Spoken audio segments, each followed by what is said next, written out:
too fast. If you were in boarding schools, you know that the eating was like 5 minutes. In my school, it was worse because we had something called math for lunch. We were eating so fast because you're supposed to eat and go do math. That culture is toxic to the development of the homeostasis. How? You can see the spillage, like the overspillage in the public behavior. When something sensitive happens, especially in a country like Kenya, people will always rush, before even digesting what has happened properly, people will rush to be insensitive. People will rush to vomit. People will rush to poop. People will rush to digest that energy. Missing, like, hari has no blessing. You're digesting it so fast that you miss details. And then you end up subjecting people to trauma. Like, for example, now this woman that was being subjected to this red thigh thing because she has lost. Those are things you don't tell people. Those are things you don't diagnose people like that. That one is probably not even a red thigh, but because you have limited information, you just have let's vomit this. You don't analyze points properly, and this was a setup from this type of school system that we went to. I'm very sure in Europe they don't eat that fast. I'm very sure in Europe they don't tell. In Kenya it was jail. If you went to Kenyan high schools, boarding schools, and I will remove maybe the national schools. The national schools, I went to benchmark in a couple of national schools, and them, they were not being treated the way as provincials, senior provincials going down. It was jail. That's a jail system. That's not as normal system. So you need to debunk everything that you absorbed from there. You need to vomit it all. Everything that you absorbed from there, you need to vomit. Walking on eggshells, being afraid to move, being less confident, and in school they hit your butt, they hit your nyash. Anybody that hits your nyash is directly beating your confidence. So Africans, we were brought up in schools where when you did something wrong, it is your nyash that would get beat. It is your confidence that would get beat up. It is always your confidence that would get beat up. You do something wrong, your confidence is beat up. You do something wrong, your confidence is beat up. These are things that we need to unwire ourselves from.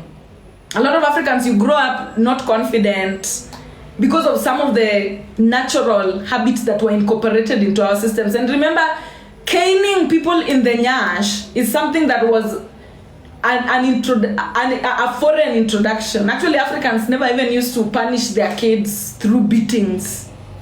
There are so many ways to punish children in ancient Africa, which I will get into later.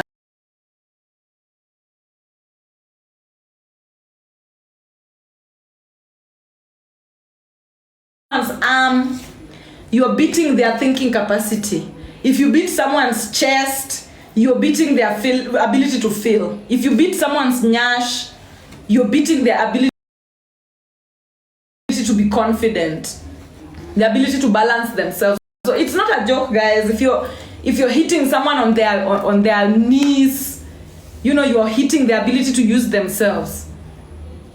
So let's just pause on those particular things. If you're a teacher and you're listening to me right now, these are some of the things that we need to actively move away from.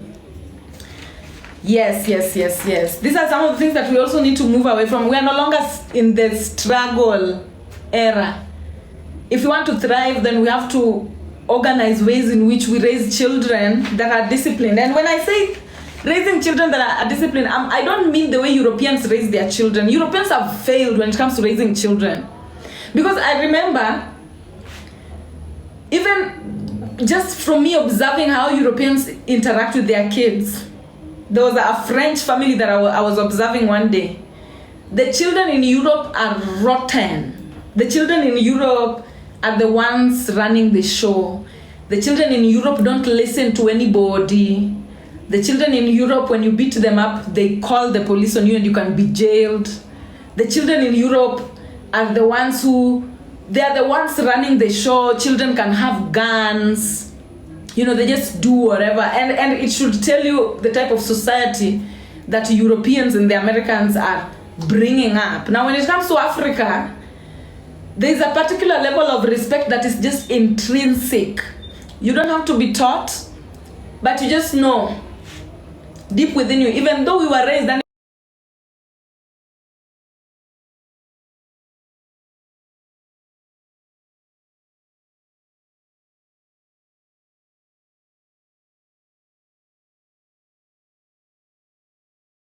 walking blindfolded, they did not know where they were going, and most of the time it's because they were not allowed to set their eyes into the books of the world, into the journalism of the world, into the mainstream of the world.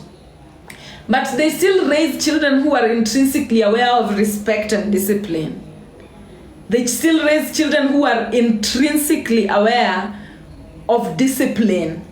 And African children, even if like that beating, you remove the beating, even the kids who are not all Africans beat their children. By the way, not all Africans beat their children. There are children who are raised in Africa not beaten and very disciplined, very kind individuals, very, intrinsically aware of obedience. So we must change also how, like, our African kids, they don't need love. Like we need to try love as Africans. Sometimes you can love people out of tough-headedness. You can love people out of being criminals. So, yeah, beating is a no. Beating is traumatizing. It brings fear. Yeah. I was never beaten from my cuckoo, my brother. If you're never beaten, thank your God. We need to try love. Just try love, communication. Try love, communication. If it goes too far, we know diligent ways of punishment that are not traumatic. Now, I will start here the way I wanted to start. So I'll say today we're talking about health and medicine. All right, we're talking about health and medicine. And guys, stay throughout this life, because by the end of this life, you will know how the world functions. The world is all health and medicine. You will know how the world functions. You will know where journalism belongs in the world. You will know the essence of gossip, how all that is necessary. You will know the necessary ingredients that we need for our survival on this particular planet by the time we're done with this. So health and medicine. Under health and medicine, I'm going to talk to you about homeostasis. And then I'm going to be talking to you guys about the kingdoms of life. We have kingdoms of life, okay? Kingdoms of life that are formed from characteristics of cells. How different cells behave are grouped. So we have different, and what do I mean by cell? And by the way, don't be afraid, because this topic is health and medicine. Even if you're somebody who you did not finish Form 4, when you stay here, I'm going to explain this thing in a way that you can grasp what health and medicine is all about. So don't think that you have to be a university graduate in order to grasp this. Just stay. Even if you don't have any background in medicine, you will comprehend. Now, when I talk about kingdoms of life are formed from, like, we know we have plantae, animalia, we have fungi, we have protista, and then we have monera. These kingdoms, they are formed from the shapes that build the body. Each and every body has building blocks. I'll call them the bricks. You see those bricks we used to build houses, the bricks we used to build the pyramid. Each and every body has a specific type. Just the way you see houses. This house has a brick that is round. Okay, I don't know whether there are houses with bricks that are round. You see certain houses, they have bricks that are triangle. You see certain houses, they have bricks that are different shapes. Kingdoms of life are formed from the type of cell, from the type of brick. These bricks are called cells that form the building block of your body. So stay to learn on that. And I'm going to also address portals into disease. Which portals do we follow to get into disease? If you want to learn about that, stay. I'm also going to teach about portals into ease. After you've gotten yourself into disease, what are the portals you need to look out for in your environment so that you pass through them in order for you to get into ease from dis-ease. If you want to know, stay in that. This portals in ease has a subtopic that is called the spiritual immunology. Spiritual immunology is the spiritual protection. Immunology is the ability for the body to defend itself. So if you want to know the spiritual immunology, Yamadesu, thank you so much. Stay again. Lastly, I'm going to be talking about dances and their health benefits. Dances and their health benefits, of which I feel like that is the topic I want to start with. I want to start with dances and their benefits before I even go into anything else. Okay? So one thing I will tell you, to dance is to directly do the work. Anybody that dances is directly doing the work that is required for spiritual ascension. As long as they dance. As long as they're shaking their hand like this, they are working. When you're shaking your right hand, you're working on your memory. How strong can your memory be? When you look at here and you feel like it has muscles on your right hand, know that is your memory. That is the stature, the stamina of your memory. When it is the left hand and you look here and you realize you have stamina over here, intuition. So when you work on your arms, you're working on your thinking capacity. So anytime you see somebody is dancing and shaking their hands, know that they're just not doing nonsense. You know, this is the reason why Africans were considered lazy. This is the reason why Africans were considered people who do not work or whatever. Africans developed, we had African ancestors who had developed a technique where they don't need to go out and work in order to strengthen certain parts of themselves. And so, know that to dance is to directly activate the nucleus. I'm going to teach you guys about the cell. Remember, I told you that each and everybody has a building block. So look at your body as a house. When we're talking about health and medicine, I want you to look at your body as if it is a house. And in this house, it is made up of bricks. And each and every individual, all the bricks are identical. But each and every individual brick, when you are a human being, when you are an animal, when you are a eukaryote, something they call eukaryote, and I will explain it later. Every cell has something that we call the nucleus. And the nucleus is the house of the genome, DNA. So anytime somebody is engaging in dancing, they are directly activating the nucleus in itself, meaning they are doing the work to the nucleus direct. They are transforming the nucleus direct. They are activating the nucleus direct. And remember, the nucleus is the one that holds genetic memory. And therefore, people who dance, they are directly activating their genetic memory with just doing nothing else but shaking a certain part of the body. And as I told you, I will start from the head. When you're shaking your head, this is Ethiopian thing. It is an Ethiopian. Every African, the African tribes have mastered this technique so much that every African tribe has a special place where they are, the most strong. For example, the shaking of the head, we have is it the Somalis and the Ethiopians? It is somewhere in East Africa where you shake your head. Whenever you're shaking the muscles of your head, you're working on your authenticity. Someone who shakes their head will never be inauthentic. Someone who dances through shaking their head will never be inauthentic because they're working naturally on the iris. From the head, we move to the neck. They are directly associated. When you're someone who you shake your neck so much that your neck is very strong, that symbolizes your support. When you shake your neck, you are supporting yourself. And guys, it is like witchcraft. I will tell you, it is magical. If you're somebody who you don't feel supported in your life, you don't feel like you support yourself, and by supported I mean you supporting yourself. Nobody's here to support you. Nobody's here to be authentic for you. You do these things for yourself. So if you're somebody who you don't feel like you're supportive of yourself, your neck will be weak. You will have a weak neck. So if you know that you have a weak neck, dance the neck, exercise the neck.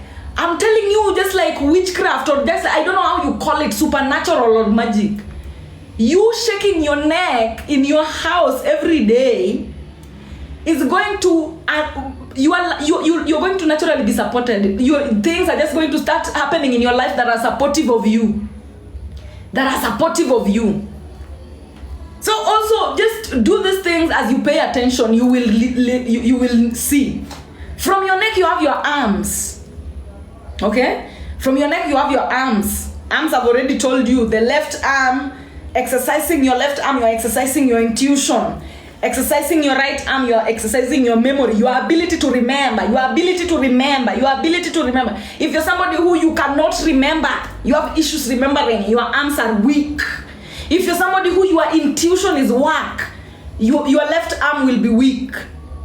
Now, if you're somebody who your memory is stronger than your intuition, you will see that your muscles on your right hand are going to be more than the muscles on your left hand. And these are things you can rectify.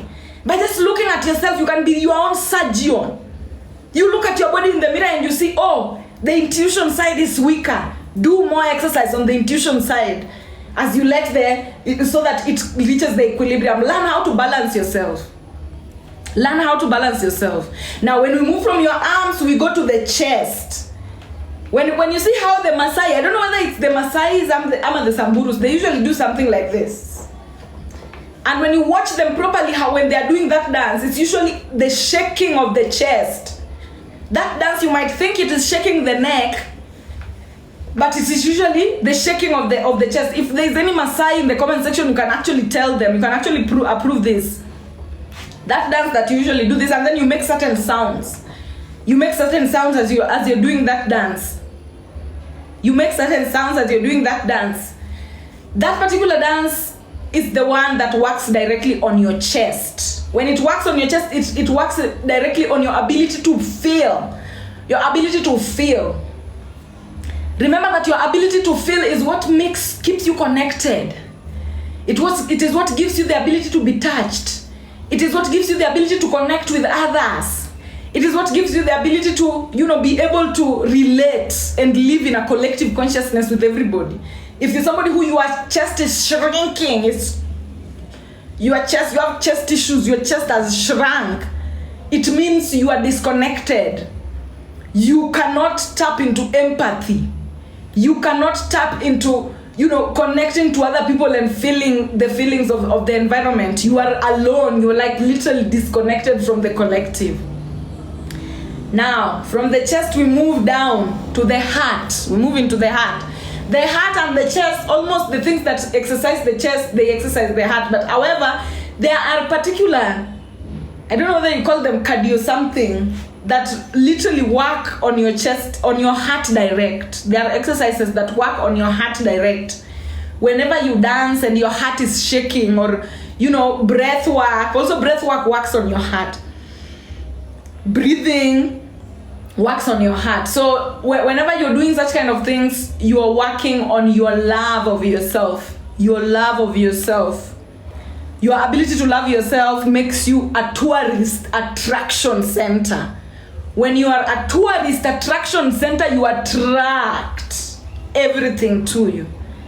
I don't chase, I attract. Whatever is meant for me will find me.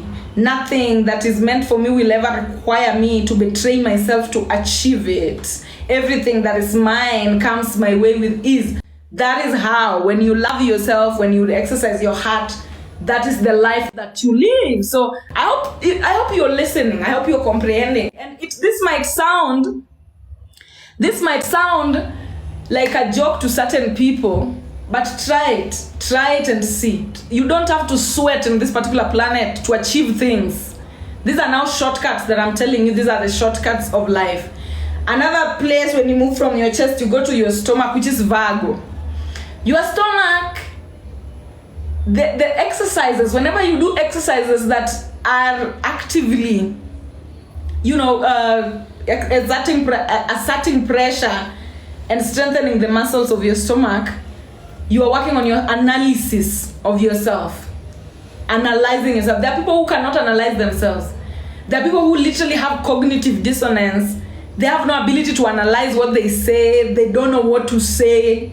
They don't know where they stand.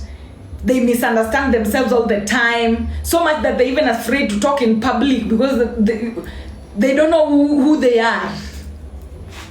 When you don't know who you are, it means you eat and you cannot analyze. You don't know what to absorb. You eat, you don't know what to absorb. You eat, you don't know what to absorb. So the food stays in your stomach. Everything, all that energy that you eat, it stays there. All the energy that you eat, it stays there. Yes, somebody saying, hey, host, hey. Talk to me, my dear, talk to me. Talk to me. So, on your stomach is where energy comes in, and then you analyze it. When you analyze that energy, you put every energy where it belongs. The ones that belong in your ass, you take them there. The ones that belong in your head, you take them there. The ones that belong in your hips, you take them there. But certain people, they don't know how to analyze themselves. And so therefore the energy comes from the stomach. It either stays there in the stomach or it comes from the stomach going to places they don't want. You know, if your body is growing in a shape that you don't want, then it means that your analysis of yourself, your distribution, your body is where every food comes. Your body is like DHL. Your body is like the DHL office where all deliveries come. And then after deliveries come to DHL, now you need to take every delivery to where it belongs. If you're somebody who you cannot analyze yourself, it means that you are a DHL that does not even know whose property is where. You don't know where to take what. So you end up taking properties where they don't belong. And then you look at yourself in the mirror, you see that, oh, your arms have more meat. Or you know, your neck has more meat than every part of the body. When you see such kind of things, that just know that you are not a good mason. You hear masonry. You are not a good builder. You are not building properly. And that comes back to Virgo, your analysis of yourself. Do you know where to place what? And you know, Virgo is usually associated with abundance. Number 8, money. Some people, they get money and they don't know where to put it.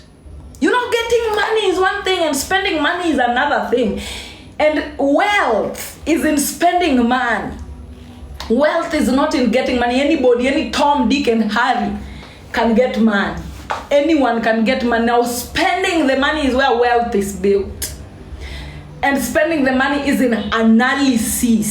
Certain people, they don't know who they are. They can't analyze themselves. So when money gets in, instead of taking the money that belongs to balance into balance, they take the money that belongs to balance into their thoughts or into their feelings. So they end up swelling more here, and then at Nyash there's nothing. And then they start asking, why is my Nyash not having, why is the meat going everywhere else and not?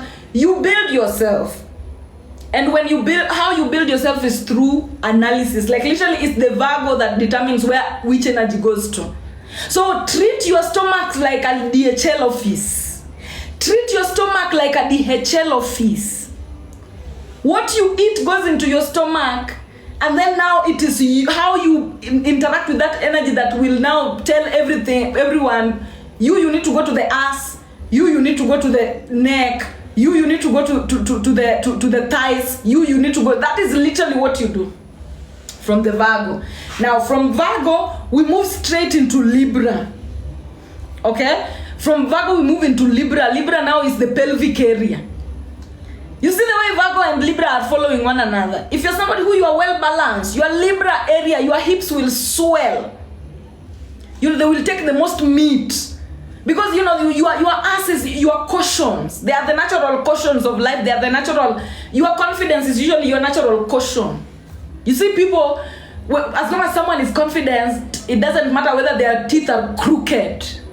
As long as they're confident and they can stand there and do something that you with your aligned teeth you cannot, that confidence is their caution. There's nothing you can do about it. They will go for what they want because of the confidence that they have. It is confidence that will make somebody who is very short to succeed in modeling, while someone who is as tall as a flamingo slugs behind, not even making a stride. So know that this confidence is your caution. The confidence is your cushion, and so a lot of energy always need to go to the confidence area. And the confidence area is represented by the pelvic area, and it follows directly from the stomach. From the stomach, you put the shit into your confidence. Now, how do you look at this in real life? When you get money, because Virgo, the stomach is money. Channel your money to your confidence. Channel your money to your confidence. Certain people, you get money and you're channeling to people pleasing. You know you are a content creator, you're getting money, you are channeling it to things that have nothing to do with your content creation. You know you are a dancer, you are getting money, you are channeling it to things that have nothing to do with dancing. You need to channel your money into your confidence. Where that money comes from, if you are an actor, your money should be invested in making you look like a more even professional actor than you were yesterday.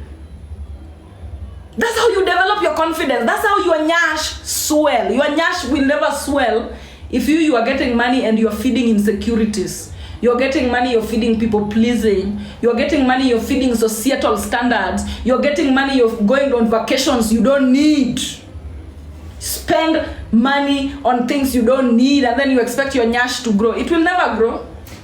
It is directly related, my people. It is directly related like that. It will never grow.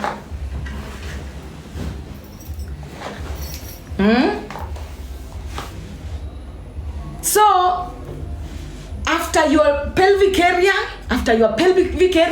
you move straight into Scorpio. Now, pelvic area is actually the equinox. After the pelvic area, now you move down to Scorpio. Desire. Now, before I was talking about dance. In your pelvic area, if you just want to work on your pelvic area and increase your nyash, do exercises that are shake your nyash. When you shake your nyash, you're shaking your confidence, guys.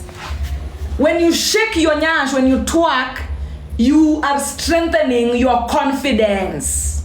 That's why South Sudanese women, you see South Sudanese women, they always chup, chup, chup, chup, chup, chup. They do it the most, more than any other person. You know, most dancers of South Sudanese women is always just shaking the nyash. And South Sudanese women are some of the most confident women on the planet. Literally, they're some of the most confident women in the planet, with all the colorism, with all the whatever. They're still thriving as some of the best supermodels. They're still at the very top, you know, running their high fashion world. And even though you say they are ugly, they will tell you we are ugly, but fashion, you'll never see. Still us dominating the fashion world. So also know the dancers, stop listening to society. Especially Christians. Don't listen to Christians. They're the ones who will always tell you, don't twerk. God does not like God. Which God? A God that created nyash will be mad at you for shaking it. If God did not want nyash to be shaked, he wouldn't have created it. God wouldn't have created what it... Like literally, God is not that petty. Imagine God burning you in the hells of fire because you shaked a nyash. That must be a very less intelligent, dumb God, a petty God. A God that has emotional issues and mommy issues and doesn't, you know, frown upon small things. So always know, shaking different parts of your body are empowering different parts of your life. So just shake your nyash and you'll see. It will first of all grow, and it will translate directly to your confidence. If you cannot shake the nyash, you are not confident. You know, there's a difference between having confidence and actually utilizing the confidence. There are a lot of women, because of mental sleep and colonization, they have very big nyash, but wamekalia pesa. You know what the cardinals, you know, cardinali wanasemanga bona uko na aga bigi na umekalia do. You're still broke, na uko na aga bigi. There are people who they have big nyash and they don't know the function, no? They don't know. So it is not shaking, it cannot move, it cannot go anywhere. It is just there. And when people see them, people just think that they are confident, but then they are not inside their own worlds. Because you know, the moment people see your nyash, what it will trigger in their psyche is your confidence. The moment people see your nyash, what it triggers in their psyche is, oh! The moment people see your nyash, what it triggers in their psyche is, oh, that one is confident too. Even if you don't know. So shake it. Exercise your confidence. Your confidence also needs exercise. It needs workouts. It needs upgrading. It needs to be stabilized. The muscles needs to tighten. Okay, what about the BBL? The BBL trend is literally what it is. People are buying. This is why I'm talking about budget. There are people who inside their budget, their monthly budget, they budget for nyash. They budget to buy confidence. With you, with your life, you will never say that your budget can be similar to somebody who every month, every year, there's a budget for nyash. So, people are also living in different realities. You, from when you have a natural nyash and somebody is very rich, they are rich because they are working for that for their own physical confidence. They are working for their own plastic confidence. They're working to buy that and it works. One thing about the universe is the psyche. As long as it sees it is that way, it accepts it that way. So when people see someone, they don't care. As long as your nyashi is as swollen, people will give them the respect they give to confident people, because you will not know unless the ones that you know. But as long as you see somebody with a big nyash, whether it is fake or not, you will give them the respect you give to confident people, even if they are not confident. And you have to interact with people on a personal level for you to know whether they are fake or not. So just from face value, these people who put BBL, they know what they are doing. It is a witchcraft that works. Because now, when you see their BBL, you will automatically give them the confidence frequency, the confidence frequency. You see their BBL, give them the confidence frequency, and that's all they need. That's all they're looking for. Because that confidence frequency it helps them to show up for their lives in whichever ways they show up. So it is all witchcraft working for the people who are aware of it. But then natural things are always better. But if you feel like natural takes too much time, brace yourself if you have the money now. It's all about budget. It's all about budgeting. Now, from the nyash, now we go to reproductive areas, the Scorpio. Scorpio are your reproductive areas, your private parts, your medullus, and vagina. There are exercises that works these places out. These are places that also needs to be worked out. And whenever you're working your private parts out, you're working on your self-desire. So you must have sex, guys. You cannot live in a world and you're not having sex. Even if it is just having sex with yourself, have sex, my dear, because that's how you work on your reproductive areas. That's how you work on your creative energy. And it is your creative energy that makes you desire yourself. If you don't have any creative energy, you cannot see what you've created. You cannot desire yourself. How will you desire yourself when you've never seen what you've created? You're like a barren land. When you've seen what you've created is when you will desire yourself. It's like parents.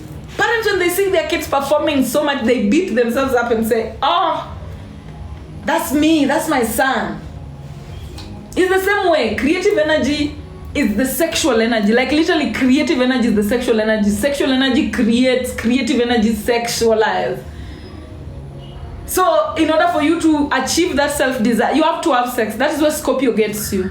Sex is a must. It's a mandatory thing for anybody who is above the age of 24.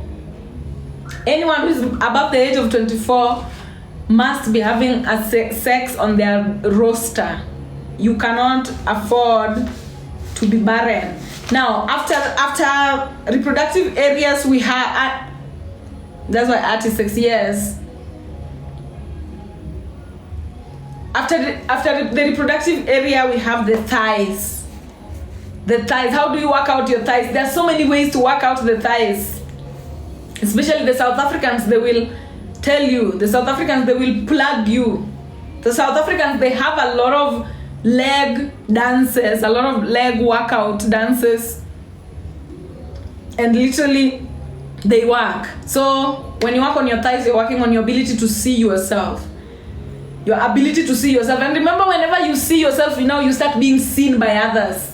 Whenever you desire yourself, you are now start being desired by others. So don't go around telling people, please desire me. Please see me. Nobody, it doesn't work like that. As within, so without. It is not as without, so within. No. It is as within, so without. How you feel about yourself on the inside is how you will be felt on the outside. From Sagittarius, we move to the knees, the Capricorn. Your knees are your ability to use yourself. Can you use yourself? Can you use yourself? If you have strong knees, if you participate in exercises and dances that strengthen your knees, then you're somebody who you will be used and mtumwa. I don't know whether there's a Kiswahili verse that says somebody who gets used a lot is the one that shiba. Jaote mayeng. Jaote emayeng. You become jaote. When you work on your knees very well, you become jaote. You become somebody who can be utilized. And jaote is somebody who you get employment. Everybody wants you to work for them. Everybody, you are constantly booked and busy. And when you're booked and busy, money. That's why you hear Capricorns are rich people. Capricorns are jote. Teach jote. Capricorns are the ones who are using themselves. So remember, the demonic side of that is misusing yourself. So if you're somebody who also you don't know how to use yourself, you will be misused. And the downside or the dark side of being misused is no money. No money. So you'll be somebody who you get tired every day, no money. You're booked and busy, no money. People send you, no money. People call you to work for them, no money. You are misusing yourself. In this particular world, it is energy that is exchanged with money. You're supposed to be, if I give you energy, you give me energy. I give you energy, you give me energy. That's how it's always supposed to be with anybody, guys. If you want to hack Capricorn, never do any other relationship that is not symbiotic. If you want to hack your knees, never engage yourself in relationships that are not symbiotic.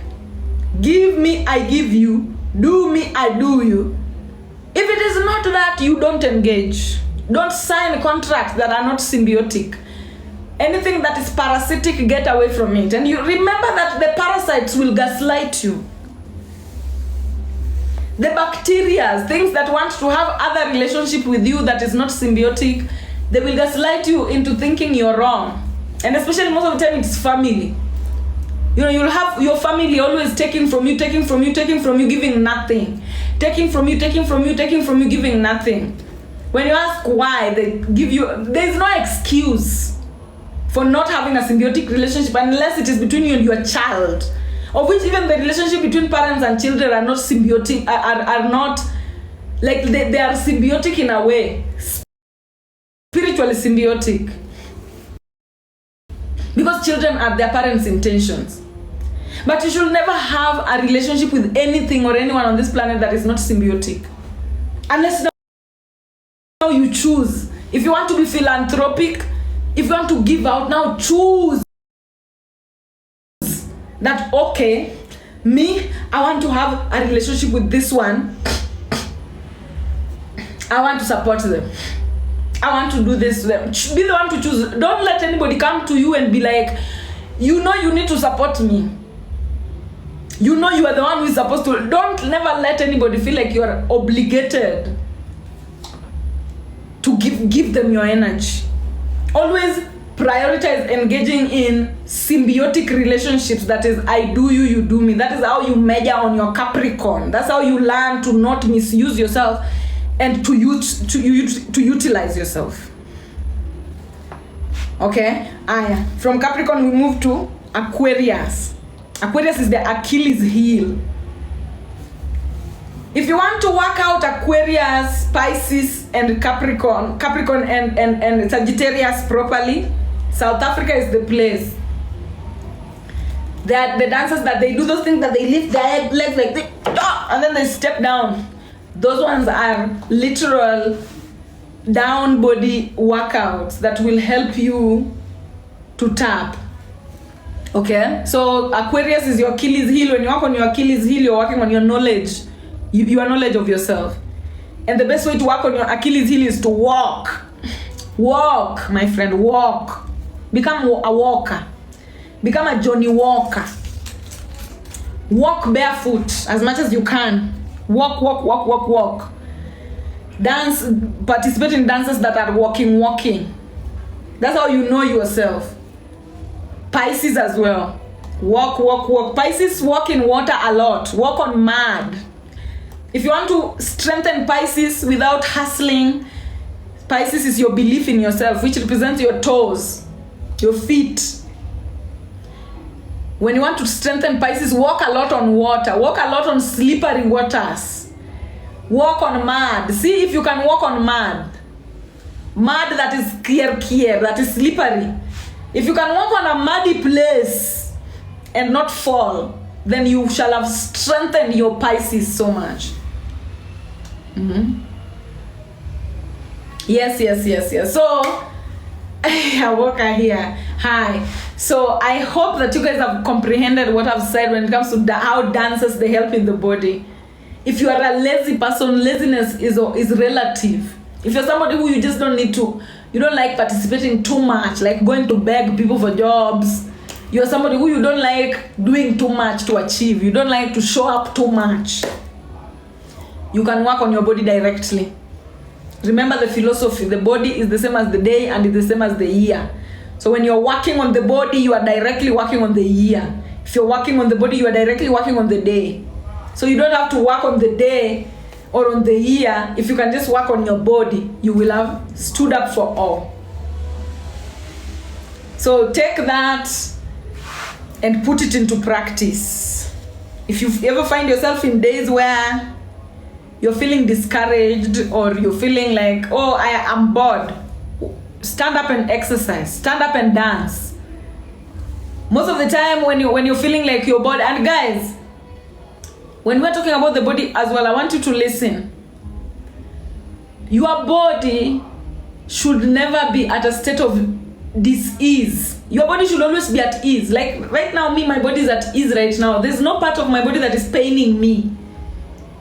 There's no part, I don't have a stitch in my stomach. Your body should never even be having a stitch in your stomach.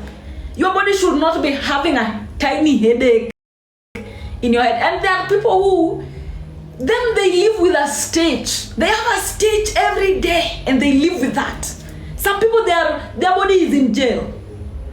Some people are putting their bodies through hell. There are people who are walking with faulty knees. Their knee is faulty and they are carrying on with the pain. You should never tolerate any pain on your body. And any time there is a pain in a particular part of your body, stand up and dance that body out. When you're somebody who you can listen, you can hear, you will always hear where the energy is stagnated at. If the energy is stagnated at your stomach, break that energy. Sit up. If you feel like your head is having issues, shake them. If you feel like your arms is having, be somebody who you have a military focus towards any discomfort in your body. When you feel any state of dis-ease, before it graduates, because you remember dis-ease, they graduate. It will start with a stage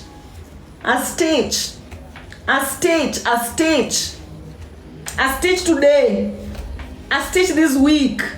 The stage maintains next week, and the more it grows, the more it will graduate now into a disease that you can now not deal with. Uproot. Learn to uproot the trees when they are still young. Whenever you feel your body is not built to be uncomfortable, and whenever your body is uncomfortable, it is telling you, Nani, something is off. And that is going to bring me to my first topic of the day.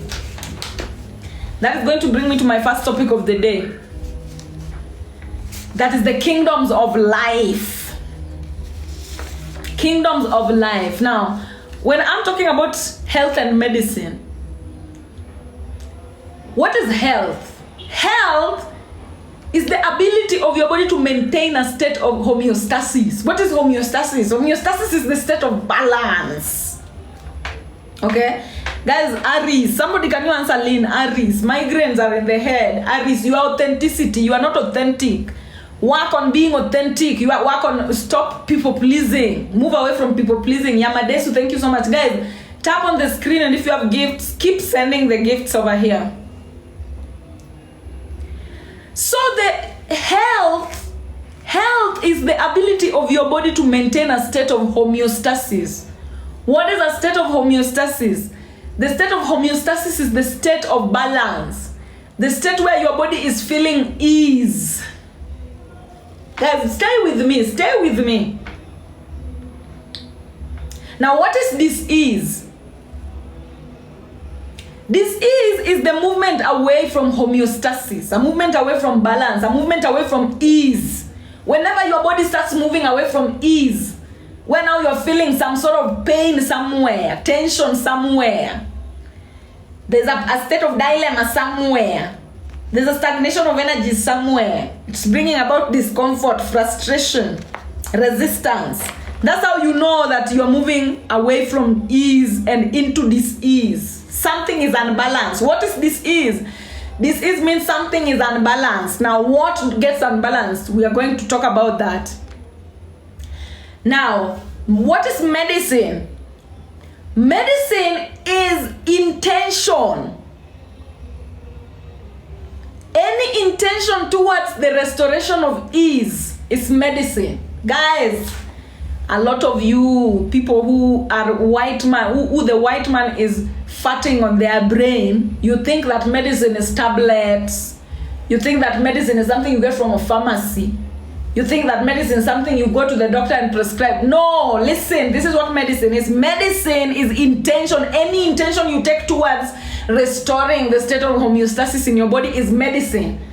Meaning exercise can be medicine. Singing can be medicine. Dancing can be medicine. Anything that you do to remove your body from the state of dis-ease into ease, any intention of that sort is medicine. Now, the medicine that they give you now, the white man's medicine that you take from the hospitals, they target, like, their intentions still that are meant. Listen to how medicine works, by the way. A lot of you don't know. You look at medicine and you think that, oh my God, these people are so smart. These people are so smart. How do they even come with medicine? This is how they come up with medicine. And you will see that these people are witches. They are not smart. They're just witches. Now, a lot of medicine that you get given in the hospital, what they do is they trick your brain. What they do is they give your brain the intention to restore itself back to the state of homeostasis. Meaning, they put it in your head, they put it in your psyche, in your spirit, to trick your entire soul and your entire spirit to return back to the state of homeostasis. And most of the times, this medicine, they are not targeting enough. That's why a lot don't work. A lot don't work because the healing actually comes from your own brain removing itself. It's just there to ni kama kukupiga na mawe. It's like hitting your immune system with a stone, so that it's like, oh, I need to go to state of ease. That is what medicine does. Yeah, it creates the placebo effect. So you see, these people are not so smart. They're just witches who have mastered the art of witchcraft. There's nothing smart about tricking, inflicting the placebo effect. Anyway, as we continue, the kingdoms of life. As I told you, what the kingdom,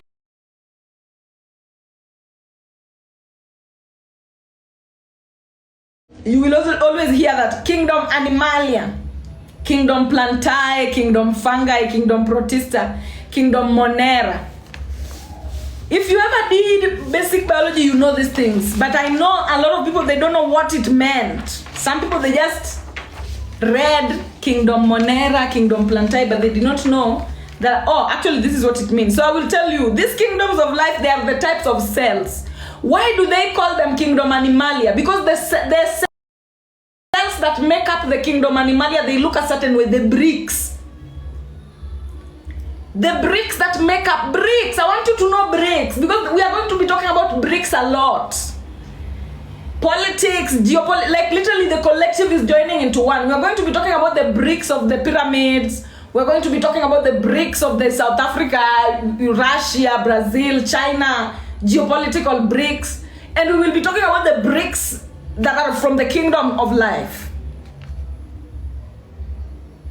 Okay? Somebody's saying I'm hanging. I don't know why. Me, I can't see myself hanging. So tell me when I'm okay.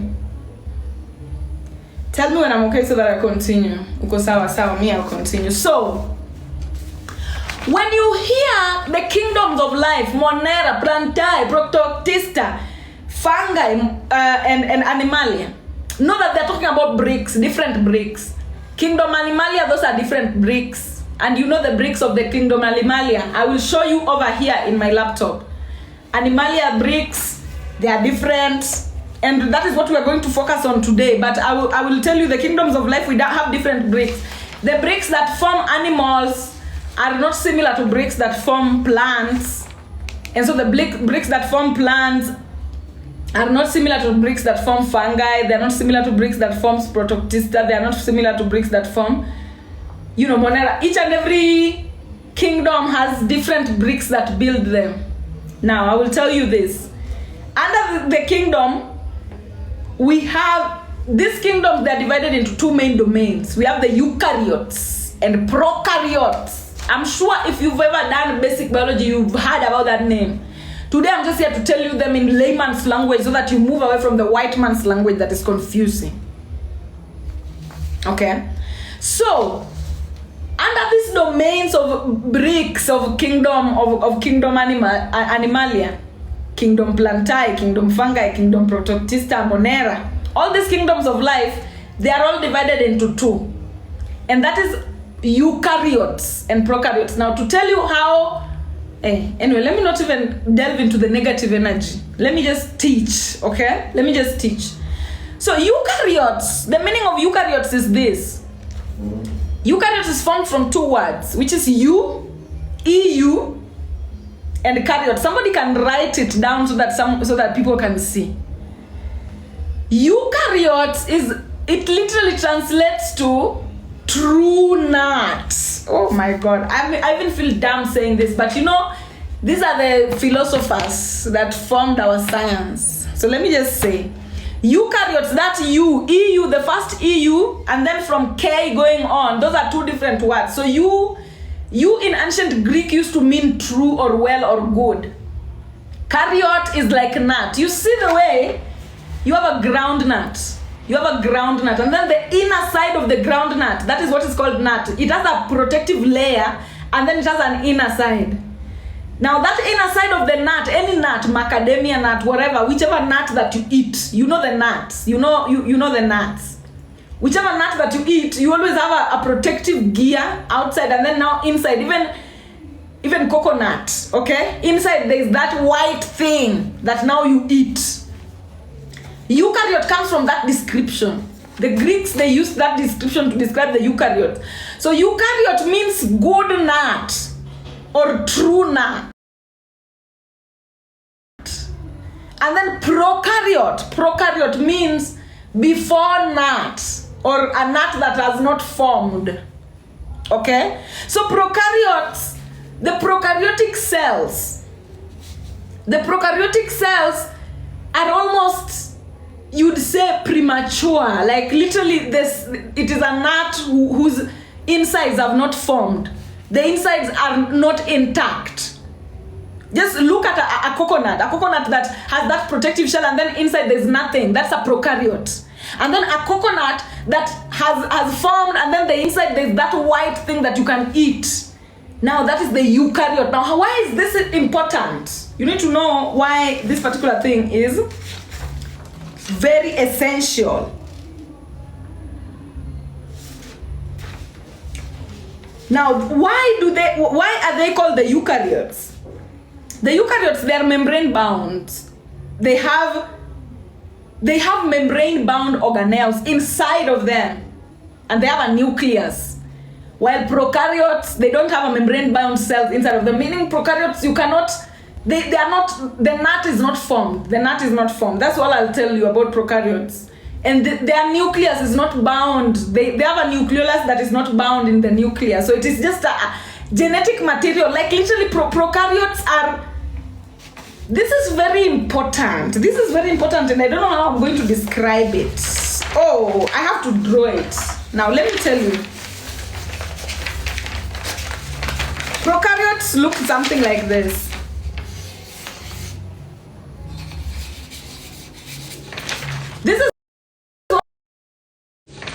This is what it will be, something like this. Material inside here. So prokaryote is like the most basic units. Prokaryotes are the most basic units of energy. They are energy that have genetic materials, yes, but not advanced. Not advanced. Okay? Not advanced. Listen to this because it's going to make sense when I start speaking in layman's language. Right now, just please absorb the biology. Absorb the biology. It's going to make sense to you now in layman's language. Why prokaryotes are important, why eukaryotes are important, and how they affect you as an individual. Now, I'm going to show you, now I'm going to focus on eukaryotes.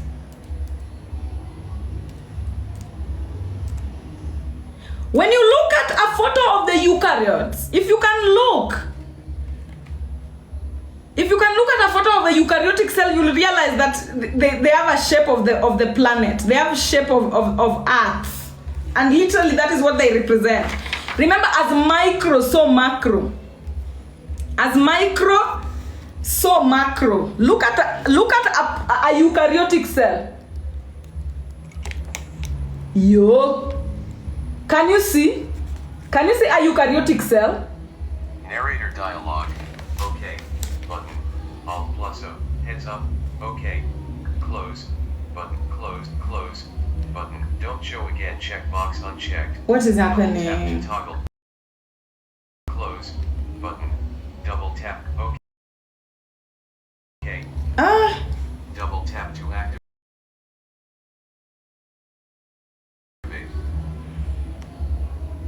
Narrator heading level 1. Narrator. Close narrator. I don't know what I've done to my laptop, I swear. Exiting narrator. I've pressed somewhere I shouldn't have.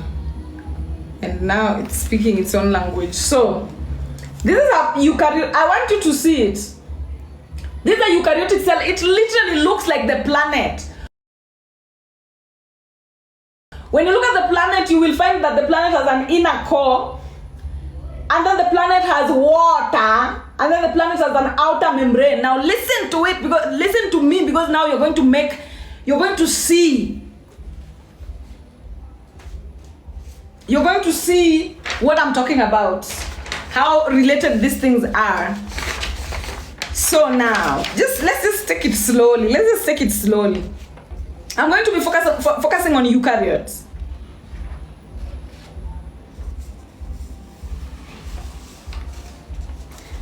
Yeah. Now, the eukaryotic cells, one of the things that eukaryotic cells, they have a nucleus. So keep that in mind, because it's going to be very important. It's going to be very important. Now, as we narrow down to the eukaryotic cells, animals that have eukaryotic cells are, like the organisms that have eukaryotic cells are Animalia, kingdom Animalia, kingdom Plantae, kingdom Fungi, and kingdom Protoctista. Now look at Animalia. Animalia, these are organisms that eat other organisms for their nutrition.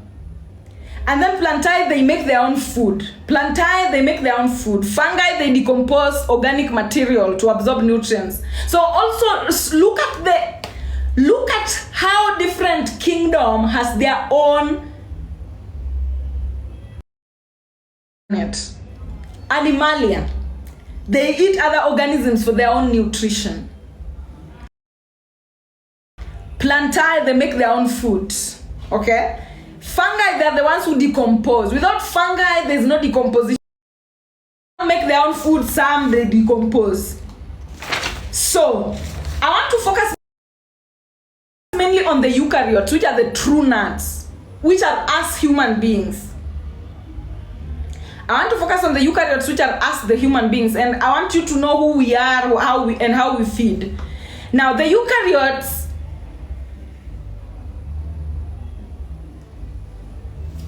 first of all, when I talk about eukaryotes, I want you to know I'm talking about a brick that builds the animals, and in this point, I'm talking about the human being. So, bricks that build up the human beings. So I want you to know that cells are the smallest units of life. One cell, one brick. A cell is like a brick. A cell is like a brick. Every human being is made up of this. This is how your brick look like. This is how your brick looks like as a human being. Okay? So your body is made up of repetition of this, repetition of this, repetition of this. The same way the pyramid is made up of thousands of bricks that are identical to one another, exactly at the same proportion. It's the same way your body is made up of this, identical to one another, identical to one another. So in order for you to maintain the state of homeostasis, you must maintain the state of this. You must maintain the state of this cell. When you maintain the state of this cell, you have maintained the state of your homeostasis. You maintain only one and all are maintained. Because these cells, they communicate with one another. They are intelligent on their own. Your cells, they have ears on their own. They have eyes on their own. They listen on their own. And today we are going to dissect it. Because now, how do you maintain the state of homeostasis using this particular cell? I am going to continue. Have these things in mind. Have these things in mind. All right? Have these things in mind. The animal cell, which is this, that one that I've showed you that look like planet Earth. Now we're going to look at it as planet Earth because the cells that we are made up of as human beings, they resemble the planet. They resemble the cells of the planet. They are like, what is making, the way the planet looks like is the way our individual cells, they look like. And so therefore, animal cells, they have two main components. This particular cell that you're seeing here, it has two main components, which is the cytoplasm and the nucleus. So these are the two main components. Yeah, listen to this so much because this is going to make a lot of sense to you. This cell, it is made up of the nucleus is the main component and the cytoplasm. Now what is the cytoplasm? Sorry about that. The cytoplasm is the distance between the nucleus and the outer membrane. The cytoplasm is the distance between the nucleus and the outer membrane. All this, what is the cytoplasm on the planet? Water. The nucleus on the planet is represented by Earth. Earth, and then the cytoplasm is represented by the water sign. So even in your cell, you have the Earth sign, which is the nucleus, and then you have the water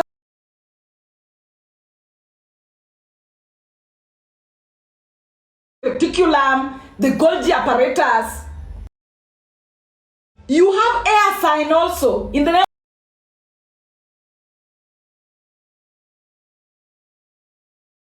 some does to your cell. What Earth does on the planet is what nuclear does in your cell. What the water sign does in the atmosphere is what the Golgi apparatus, the endoplasmic reticulum, and the cytoplasm does in your cell. The one that I have not mentioned is the fire sign. Fire sign is represented by the mitochondria. Mitochondria, which singular is known as mitochondrion. Now let's continue. This is very essential because now if you want to know how to maintain the state of homeostasis, then you must know what is what. When you look at the human cell, where are you mentioning, how are you going to control the state of homeostasis? When you know the organelles. Now, a cell, a human cell or an animal cell is made up of two main components, which is the nucleus and the cytoplasm. The nucleus is the earth element. The cytoplasm is the water element. Now, on the water element, we have what is called organelles. Organelles are small structures within the cytoplasm that carry out the function necessary to maintain the state of homeostasis in the cell. So now let's continue. When you look at the human cell, I've drawn mine here in my notes. When you look at the human cell, and I want to, if you can look at the human cell as I explain this, please look at it, because this is going to help you understand your own psyche. When you look at the human cell, the way the human cell, the animal cell is, I'm saying human cell because we are human beings. So I want to teach human beings. When you look at the human cell, that space of the cytoplasm, it's the space of the water. Now I want you to look at the planet in your head using this cell analogy. Our planet is made up of land, and then we have water. And then after water we have air. And then after air we have the sun. The sun that is constantly heating, giving energy.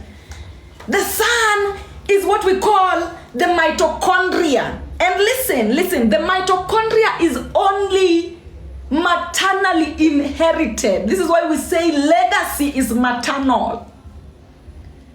No human being gets their mitochondria from a man.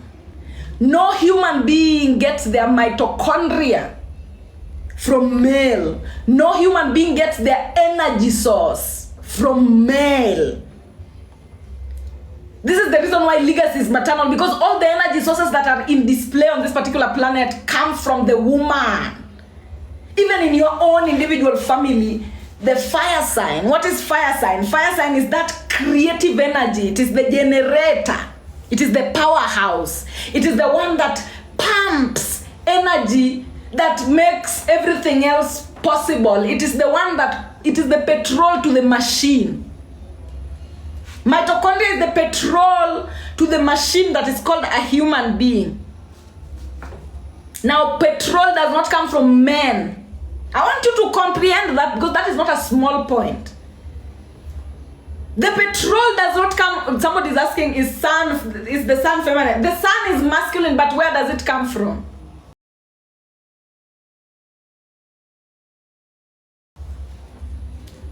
You know, the sun in its, you know, every creation on this planet is a property of the woman. That is one thing that men will never wrap their heads around. Even you as a man, you are a property of the woman. Even you as a man, you inherit your mitochondria from your mother, not your father. So the sun does not come from a male entity. The sun comes from a female entity. The sun comes from a female entity. So the fire sign is maternal. Fire sign is maternal. It is inherited from the mother.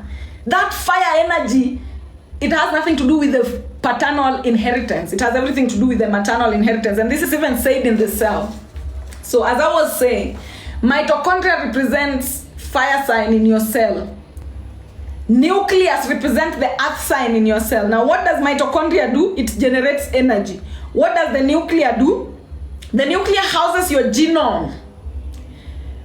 This is the earth sign. This is the function of earth even. Land, the function of land. It houses the genome. It participates in the transcription, replication of DNA. Replication and transcription of DNA, and then RNA processing. These are things we will get into deeper. But now just on the surface, just know that the nucleus is the earth sign. Meaning the nucleus is the one that contains the genome, the genetic information. It contains the word, the cell's genome, the genetic instructions on where that cell is going.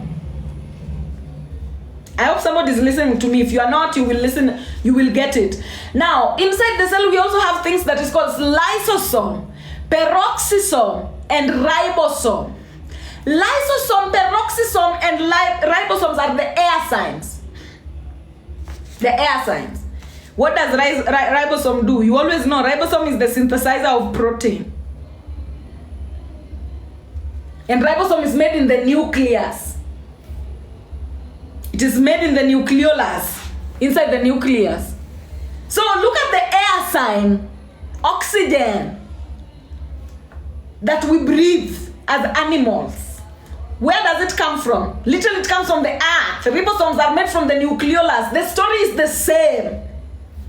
The story is the same. Oxygen, it comes to us from earth. Ribosomes, it comes from the nucleolus. The storyline is the same.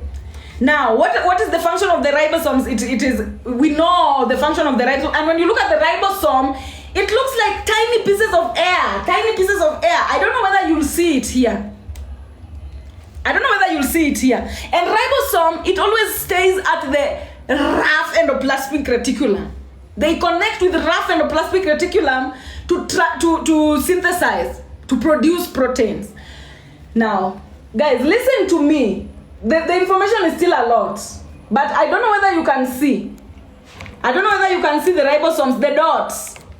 If you can't see mine, please look at yours. Just look at the cell, the human cell. Ribosomes, they're always free, they're running around. It's either they're free, they're running around, or they are attached to the water, rough endoplasmic reticulum. When a ribosome is attached to the endoplasmic reticulum, it is called the rough endoplasmic reticulum that produces protein. What is protein? Protein, in layman's language, is news. It will confuse you if you are hearing it for the first time. You know, the building blocks of life is gossip.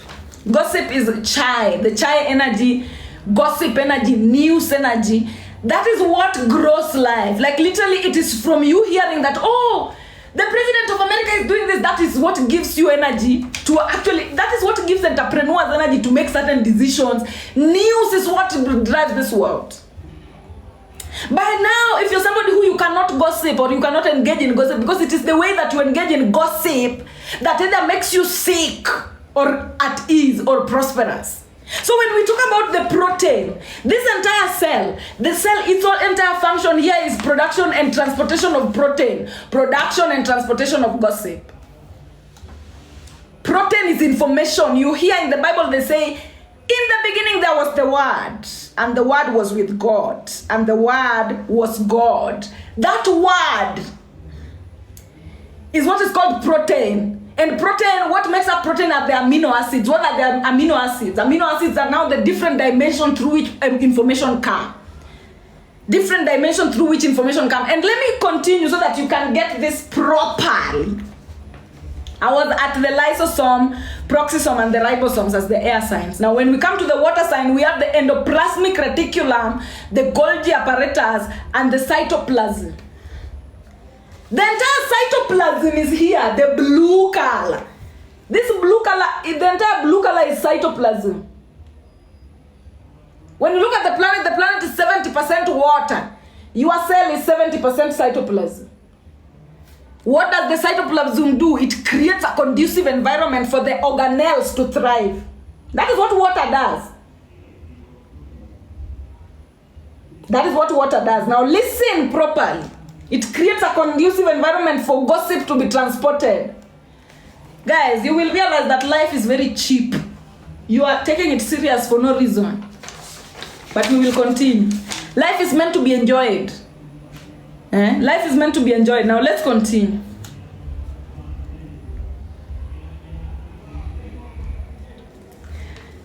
When you look at the functions, the functions of these things.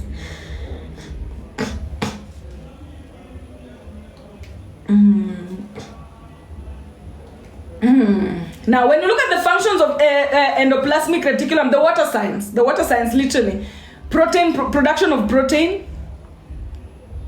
Water sign is emotion.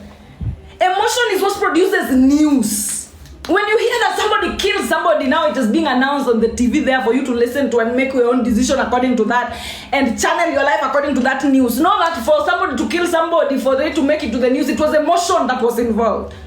So most of the time, the water is literally production of protein, production of information. The water sign is very good at that. Emotions are very good at producing news, producing gossip, producing the chai energy. Now, metabolize and transport lipids. That is self-explanatory. Now, this detoxification of poison.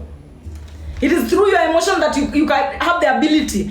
This is what is called emotional quotient. The ability to detoxify poison, because there are people who will come to you with poisonous information, and if your emotions are not intact and on balance, then you will that poisonous information will change your entire inside. environment. Now, distribution, water science also adds up in distribution of proteins, distribution of that information. And then maintaining a conducive environment for homeostasis to take place. Now, the lysosome, the peroxisome, the air sign, and the ribosomes, they first of all help in phagocytosis. Phagocytosis is engulfing and removing toxic information from air. Like literally, it is the air sign that will come and tell you something. It is the air that will come and tell you, it is the air. You know what air is? The ability to, the air sign is mostly associated with like the passing of oxygen around, passing of information around. We are going on air. You know, the smoke, yes. We're going on air. You know, this mainstream media that will always tell you, we are now going on air. We are now going on air. What are they doing? They're coming to distribute what they've collected, the proteins they've collected. That's how you go on air. And so the air sign, whenever it is introduced, it is this air sign that will help you to know what is true and what is not. So it will help you to phagocytosize. It is new information that gets rid of false information. It is information.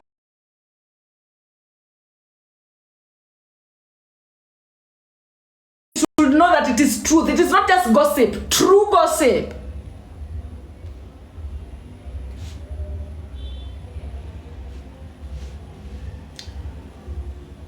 True gossip. When I talk about protein being gossip, I'm talking about the truth. I am the truth, the way I'm this truth, the truth, because there's gossip that is false. So phagocytosis, the air signs is what will help you to kill all that. And then cell renewal. Cell renewal. Literally, production of new information will bring cell renewal. So ribosomes, they occur in producing proteins. They produce truth. Air signs, they produce truth. They synthesize truth.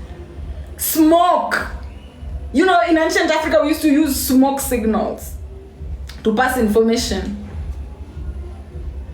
to tell the truth. And then detoxifying of harmful compounds by removing the hydrogen. That is the function of peroxisome. Removing hydrogen from toxic components like alcohol. You know, alcoholic substances are like spirits. So just removing hydrogen from spirits, detoxifying demonic spirits. Literally, this is what these things are.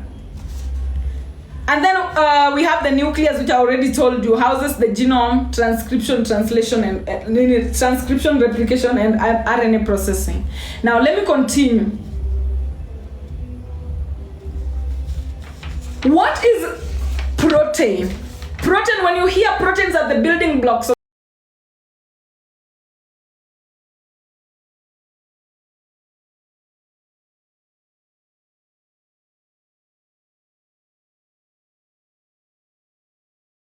there will be so much collateral damage. There will be so much plastic.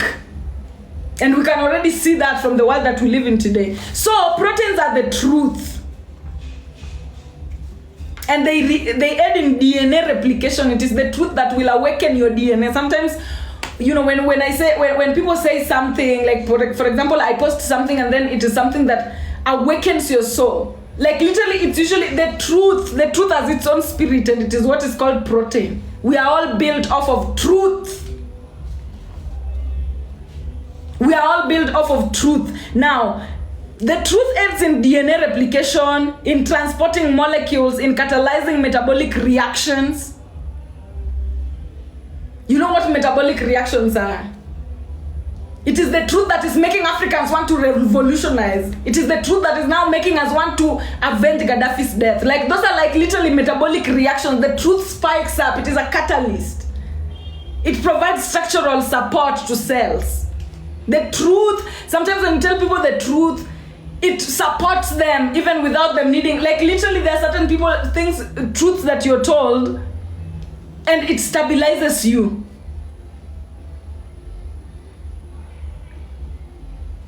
So proteins are the building blocks for cells. Now let's continue. Engaging air sign is what activates your ribosomes, lysosomes, and peroxisomes. if you want your ribosomes to work properly, now we are talking about homeostasis. Homeostasis now is the process of maintaining a balance between the water sign, the air sign, the earth sign, and the fire signs inside your cell. So in order for you to make sure that you have ribosomes that are producing truth, because not all ribosomes produce truth. Some people, they have malfunctioning ribosomes that produce lies because they've been fed so much lies that they don't know they're bearing. Now, if you want to have a ribosome that produces truth, you must actively engage the air sign. Meaning you must keep your ears out for gossip, to hear truth. If you're somebody who you do not engage in gossip, you don't engage, and gossip is it can be spiritual, it can be physical, it can be any types of gossip, just gossip. Whether it is coming from the birds, whether it's coming from the trees, whether it is coming from other human beings, or whether I discourage you from listening to the one that is coming from the mainstream media. I'd rather you listen to the one that is coming from the tarot readers or conspiracy theorists. Those ones will help you, your ribosomes, to strengthen more. And when your ribosome strengthens, it produces truth. It produces good truth for your cell. Your cell feeds off of truth. Now, engaging water sign, that is what activates your endoplasmic reticulum, Golgi apparatus, and cytoplasm. If you want the waters in your cell to remain clean and pure, then you must engage in emotions. You must drink water. Guys, if you don't drink water, you will not be able to, and you know these things that we do them naturally. For example, engaging in air sign. We engage in air sign every day by breathing in and out. You are engaging in air sign. You are engaging in air sign. But then, is the air that you're breathing in and out clean? Is the air that you're breathing in and out clean? Because if the air that you're breathing in and out is not clean, your ribosomes are going to malfunction. Water sign. Is the water that you're drinking in uncontaminated? Because if it is contaminated, then your endoplasmic reticulum, Golgi apparatus, and cytoplasm will start to malfunction. Now, engaging in earth sign. Earth sign is like literally earth, utilizing yourself. Capricorn. This is measured by Capricorn. You must have an active nucleus. How do you activate your nucleus, guys? How do you activate your nucleus? Dance. This is why I'm telling you the importance of dancing. Dance. Dance. If you want your earth sign to be strong, if you want an active nucleus, this.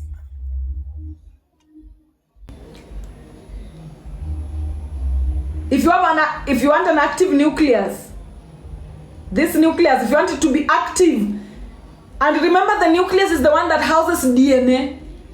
It houses the genome, meaning it houses the instructions, the AI instructions. I will call them AI, artificial intelligence. It is this nucleus that carries the intelligence that is telling you what to do on this planet. So if you want to activate it, dance. Dance a lot.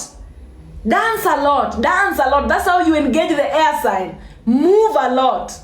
Exercise a lot. That's how you engage the air sign. That's how you activate your nucleus. The next one is the fire sign, which is the mitochondria. If you want an active mitochondria is where you get your energy from. Mitochondria is where you get your energy from. If you want an active mitochondria, then you must engage the fire sign. Guys, you must engage the fire sign. What is representative of the fire sign? It is the mitochondria. Mitochondria is the energy. It's the point of energy. On our planet, like literally, the sun is our main source of energy. Fire is what cooks. Fire is what creates. Fire is what transforms. Okay, so if you want your energy to, if you want your mitochondria to be very active, you must create. You must engage the fire sign. All right. So I'll continue. Protein make up enzymes to help catalyze. It guides nutrients to the right places. Remember, it is the truth. Remember when I was telling you, these cells, you see, each and every part of your body is made up of these cells, thousands of them. Thousands of these cells, they make up parts of your body. Now, it is these cells that your body is constantly telling, you move here, you move here, you move here, so that you have the body that you want, so that the face of your face is shaped the way you want, so that your cheeks are shaped the way you want, so that the one that we are obsessed with the most as women is your nyash, your buttocks. Your buttocks are shaped the way you want.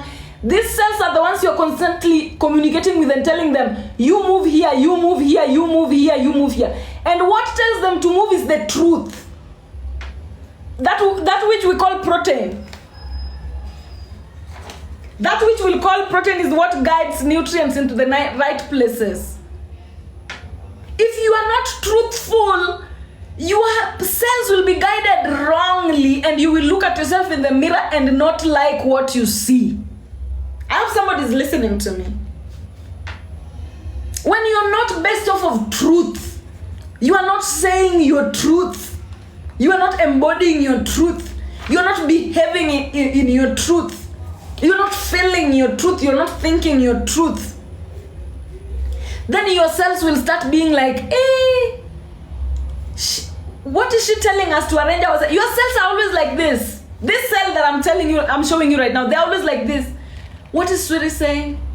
What is Swiri saying? And they communicate like that through a process called homeostasis from the hypothalamus in the brain. The hypothalamus observes. Now I will tell you, the hypothalamus is the watchman that is sitting at the center observing you. It is observing you from the outside, how you are behaving, and then it is telling every cell that, oh, it is observing how you are behaving, what you're saying, what you're thinking. And then the hypothalamus independently tells the cells now to arrange themselves according to how you are behaving.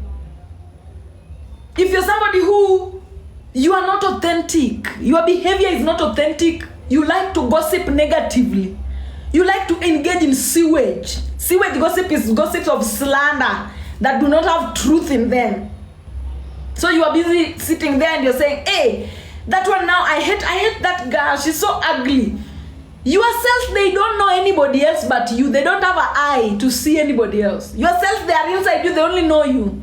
So when they hear that, hey, Swiri is saying ugly, ugly, ugly, is that ugly what that they are hearing? And then the hypothalamus will tell them, now distribute yourself in a way that you look ugly.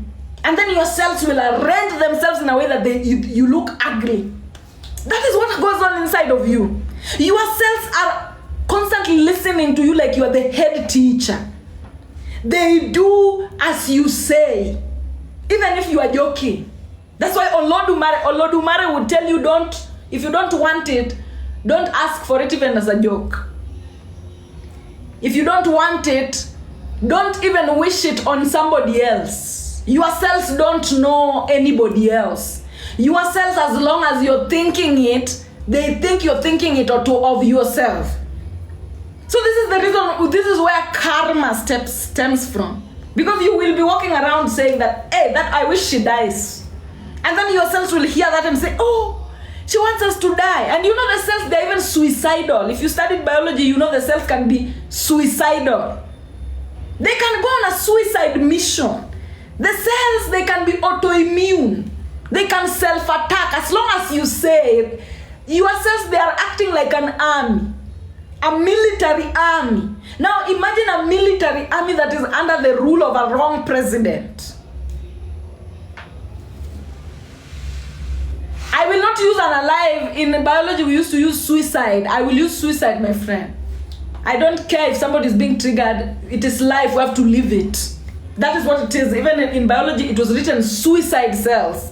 Cells that commit suicide, it is possible. Autoimmune cells are cells that attack themselves. And where are they getting that energy from? You are a black person. This is the reason why a lot of black people are the ones with a lot of autoimmune diseases. You are a black person. You grew up in a society that indoctrinates you to hate black. When you hate black, your cells are hearing it. They're saying, oh, she doesn't like being black. Oh, she doesn't like being black. Shall we turn now? Shall we turn? And some people, you start having things like vitiligo. Your cells now are saying, let's turn now. She doesn't like us this color. Let's turn. And they start turning. And they turn. That is, guys, it is not a joke. You know, life is very simple but very delicate. Very simple but very delicate. Any instructions you give to yourselves, they arrange themselves accordingly immediately. So now when you know this, then you start to be conscious. If you want to maintain a state of homeostasis now, you start to be conscious and be like, I'm beautiful. When you say I'm beautiful, your cells are hearing that and they are arranging themselves. That's why somebody can look ugly today and then tomorrow they look extremely beautiful, because it is a process that you can change anytime you want. You can change it anytime you want. And if you want to experiment, go and experiment. Just start telling yourself that I'm ugly. You don't even have to say I am. Just say ugly.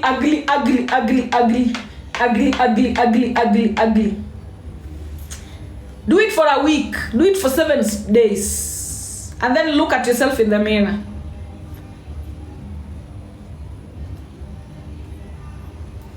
What causes vitiligo? Is an autoimmune disease. It comes as a result of the body attacking itself. And most of the time, vitiligo is very ancestral. It has ancestral connotations, and I'm still continuing. I will get into it. It falls under the category of hereditary. Same as albinism. Diseases that come out as a result of the body attacking itself. So when your body is attacking itself, meaning your body doesn't want to become what it is, so it changes into something else.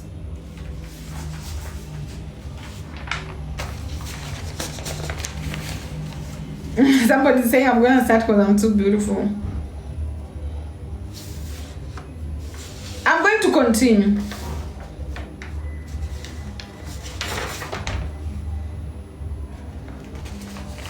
So,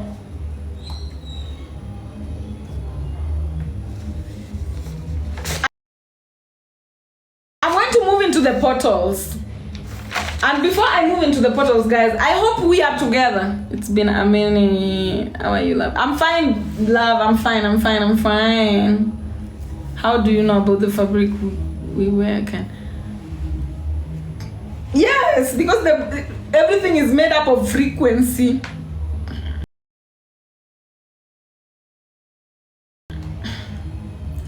There are frequency levels that are too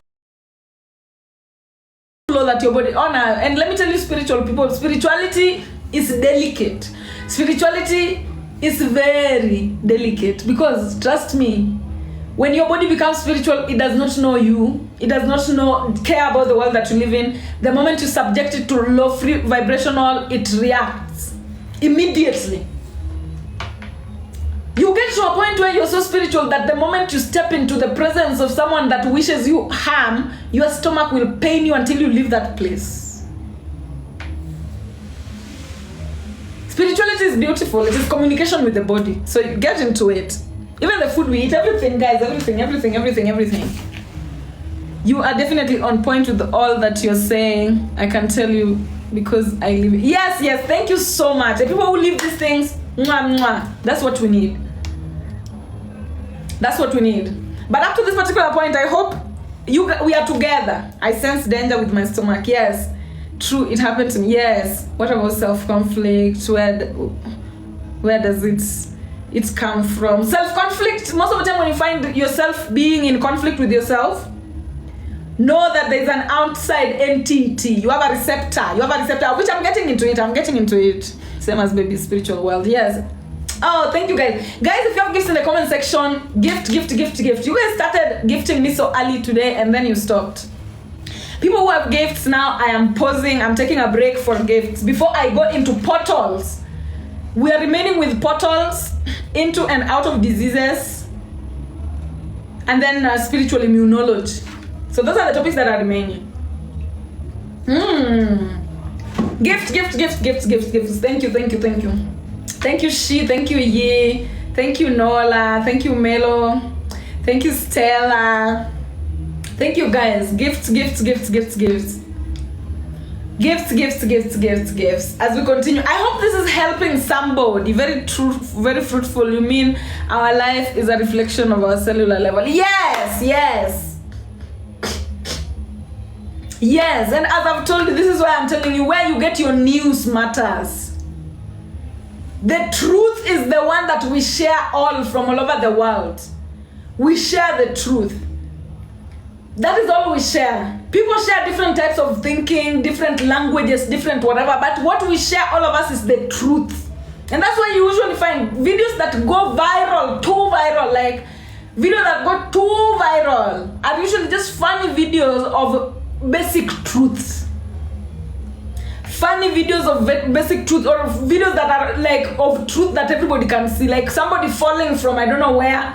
Such videos, they go viral everywhere in Asia, India, wherever. Why? Because the truth is shared by everyone. And when you hear protein is truth. Africans' philosophy referred to protein as truth. Before now, the white man took our language and then started to twist it into his own language for his own understanding, which, okay, for their own understanding. But then it came from our own language. Protein is the truth. Every day we wake up, every day in the morning, what we look for is the truth. Do we find the truth on TV? We want to find it on TV. We want to find it on movies. We want to find it on social media. We want to find it from our neighbor. We go drinking tea. We go sharing. We want to find it in schools. We want to find it in the church. We are looking everywhere to find truth. It is truth that we look for everywhere. It is the building block of our life. And so your proximity to truth dictates your health. People who are sick have a proximity to truth that is very long. They are far from truth. People who get affected by the sun, by sunshine, are far from intrinsic truth.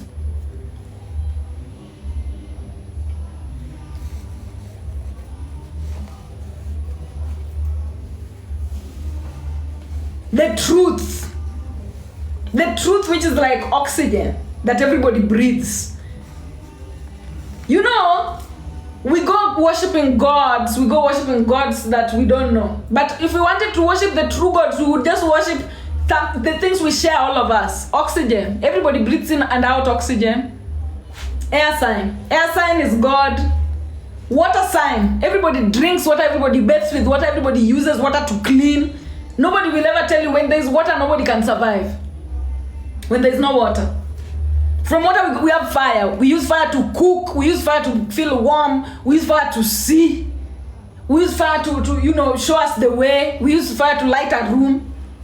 Nobody lives on this planet without the use of fire. And then lastly, we have earth. We walk on earth. We build on earth. We do everything on earth. Those are the things we share. Those are the things we share that you cannot lie. You cannot lie to anybody that, oh, by the way, I don't use water. Oh. Me, I cannot worship water with you. I cannot be in the church water because I don't use water. I cannot be in the air church because I don't use air. The elements that we utilize, all of us, are four. And those are the elements that make up the cell. And those elements are the truths. Air sign, standing for memory, standing for information, standing for, movement. Water sign, standing for emotion.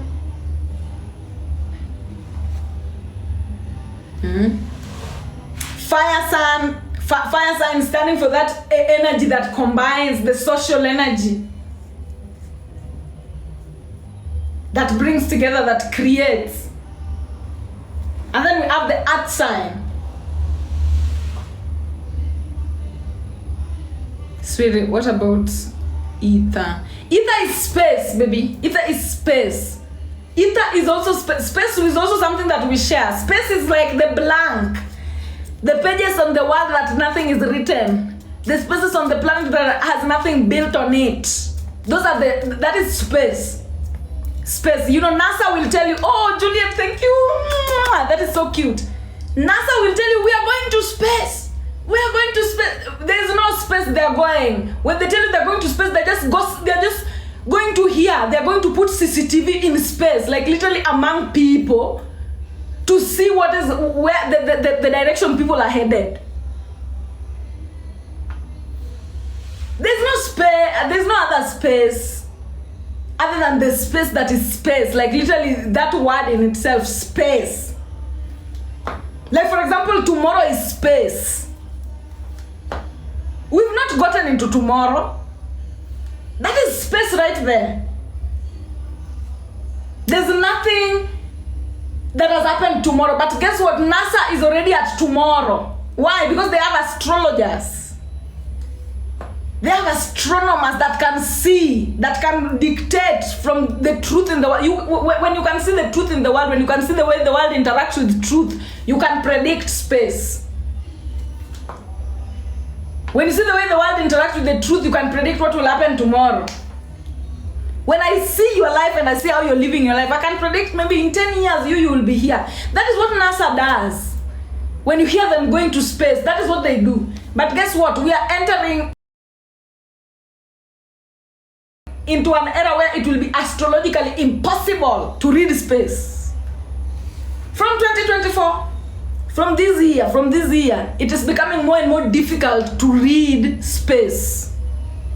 Why? Because nature is taking over. We've become too many. We are too many to be predictable. So NASA going to space will be a thing of the past in the coming years. Because that space will not be there. They will be finding themselves in other spaces that don't exist. And I will continue. Now we have types of diseases. When I talk about portals into disease and portals out of disease, I want you to know that this is how you get sick. This is how you get sick, guys. So, portals into diseases. To know the portals into diseases, we have to know the types of diseases. And number one is infectious. We have 4 main types of diseases. Number one is infectious diseases. Infectious diseases are communicable diseases. They are diseases that are microbe-based, pathogen-based, inversion-based. Meaning, you are just walking healthy. And then, a foreign entity invades you from somebody else. And then you become sick too. Do you know how this happens? Still goes back to truth, because it is your proximity to the truth that create diseases. For example, you are somebody who you gossip with the wrong people. The people surrounding you are idiots. And you know idiots spread news that is not there. If you want to know idiotic news, go to Luonyans. News that does not exist, them they spread it. So somebody will have it is news that will make you either move or collapse or be paralyzed. There's nothing else that make people feel the oomph to move in life. It is always news. It is news that will make you feel like, oh, but I need to do this by this so that I am here by this. So infectious diseases, they infect you when you have a reception. When you have a reception.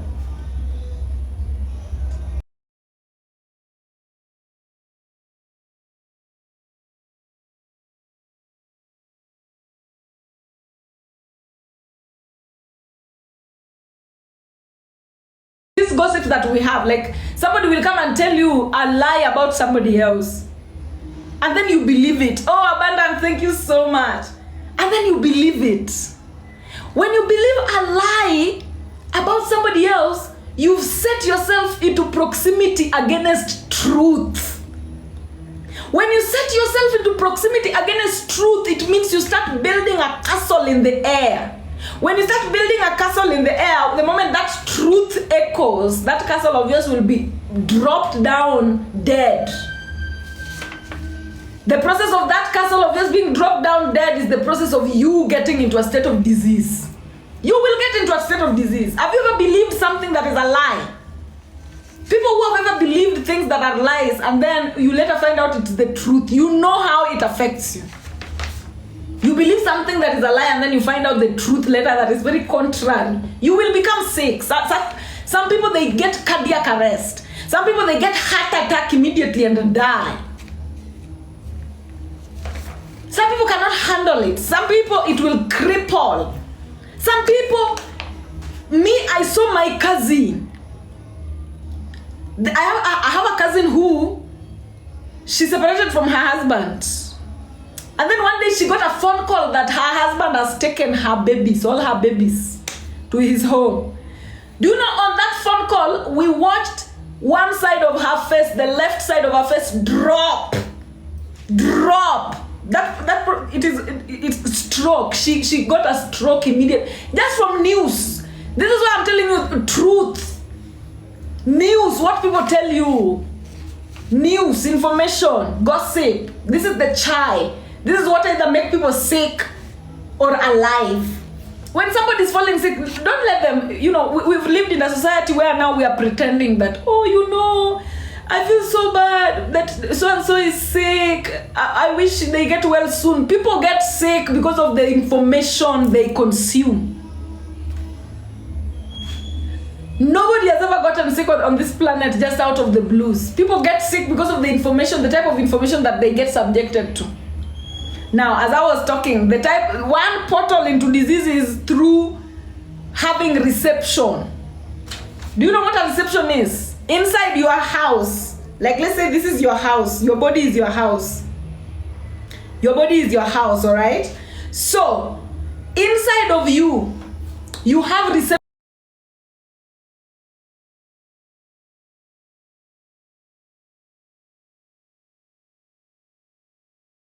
Kingdom Animalia, Protoctista, and we have fungi, and then we have Monera.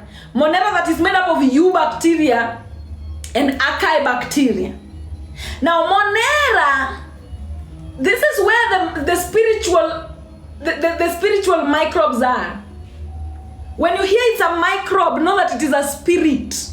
It is microscopic, you cannot see it. So it is a spirit, and the cellular formation of a spirit is, it has it is enclosed, and then its genome, let me show you. Its genome is literally doesn't have a nucleus. It does not have a genetic pool.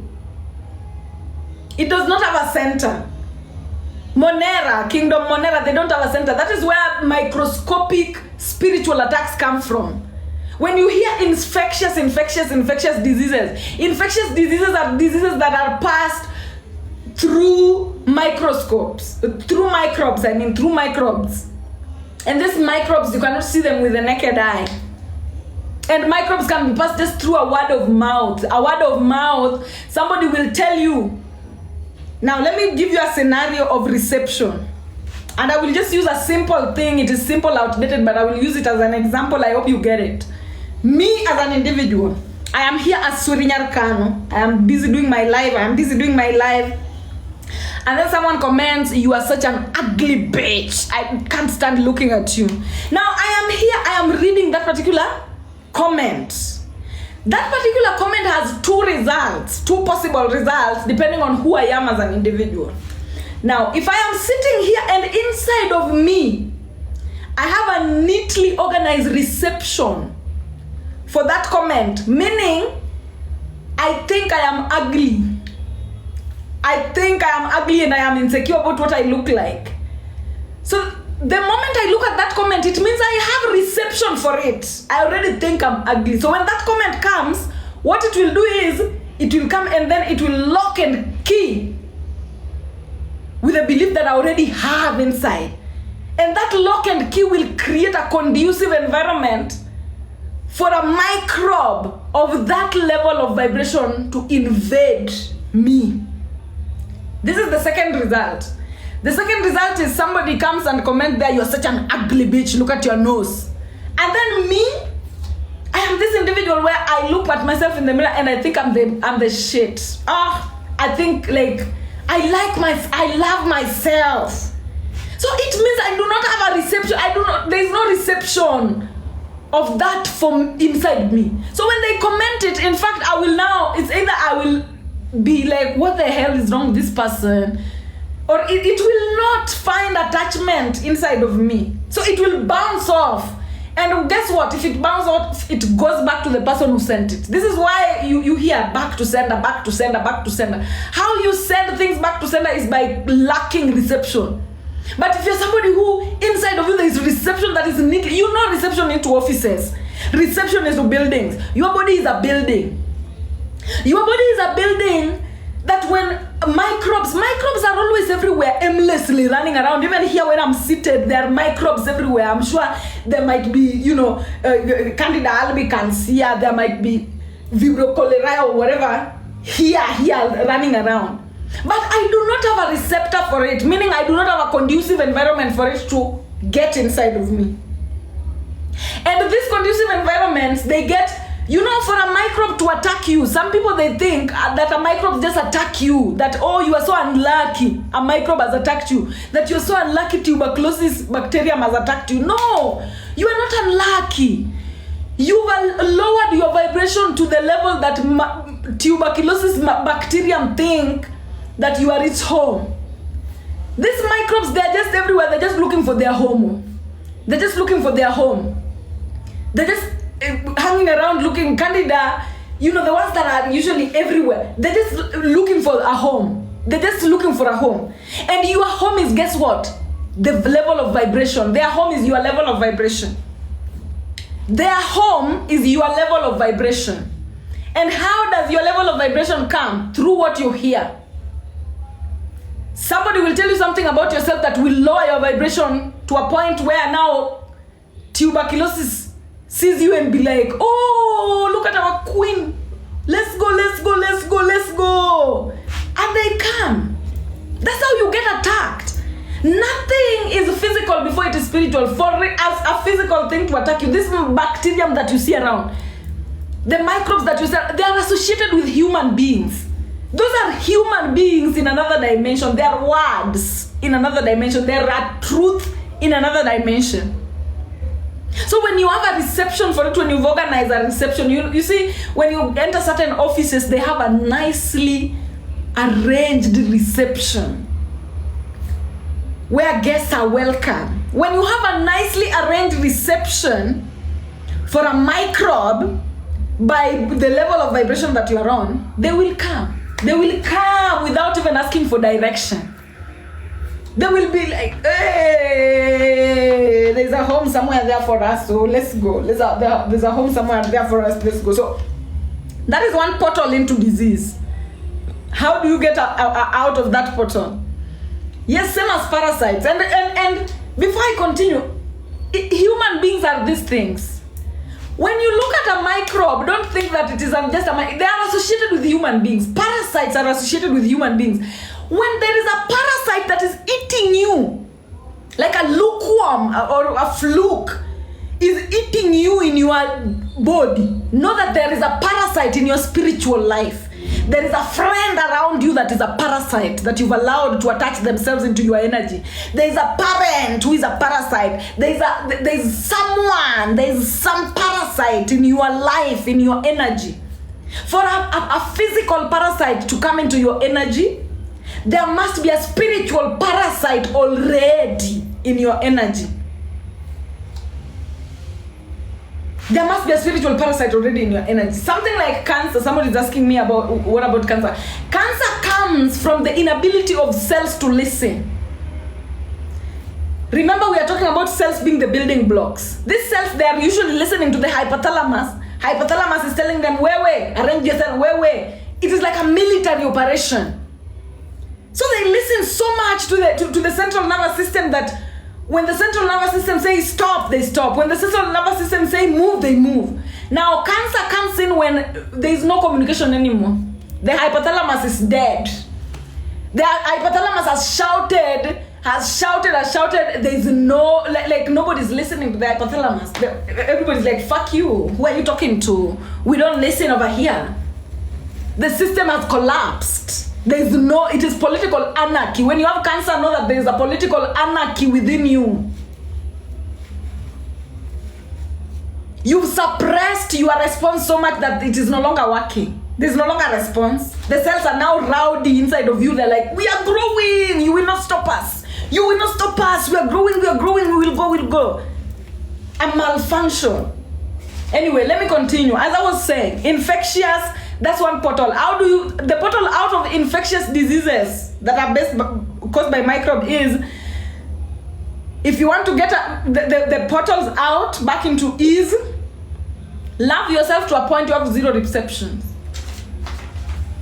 Be someone you have no reception for low vibrational things. My friend, even thieves don't attack you by mistake. For a thief to attack you on a physical dimension, you've already allowed yourself to be robbed in a spiritual dimension.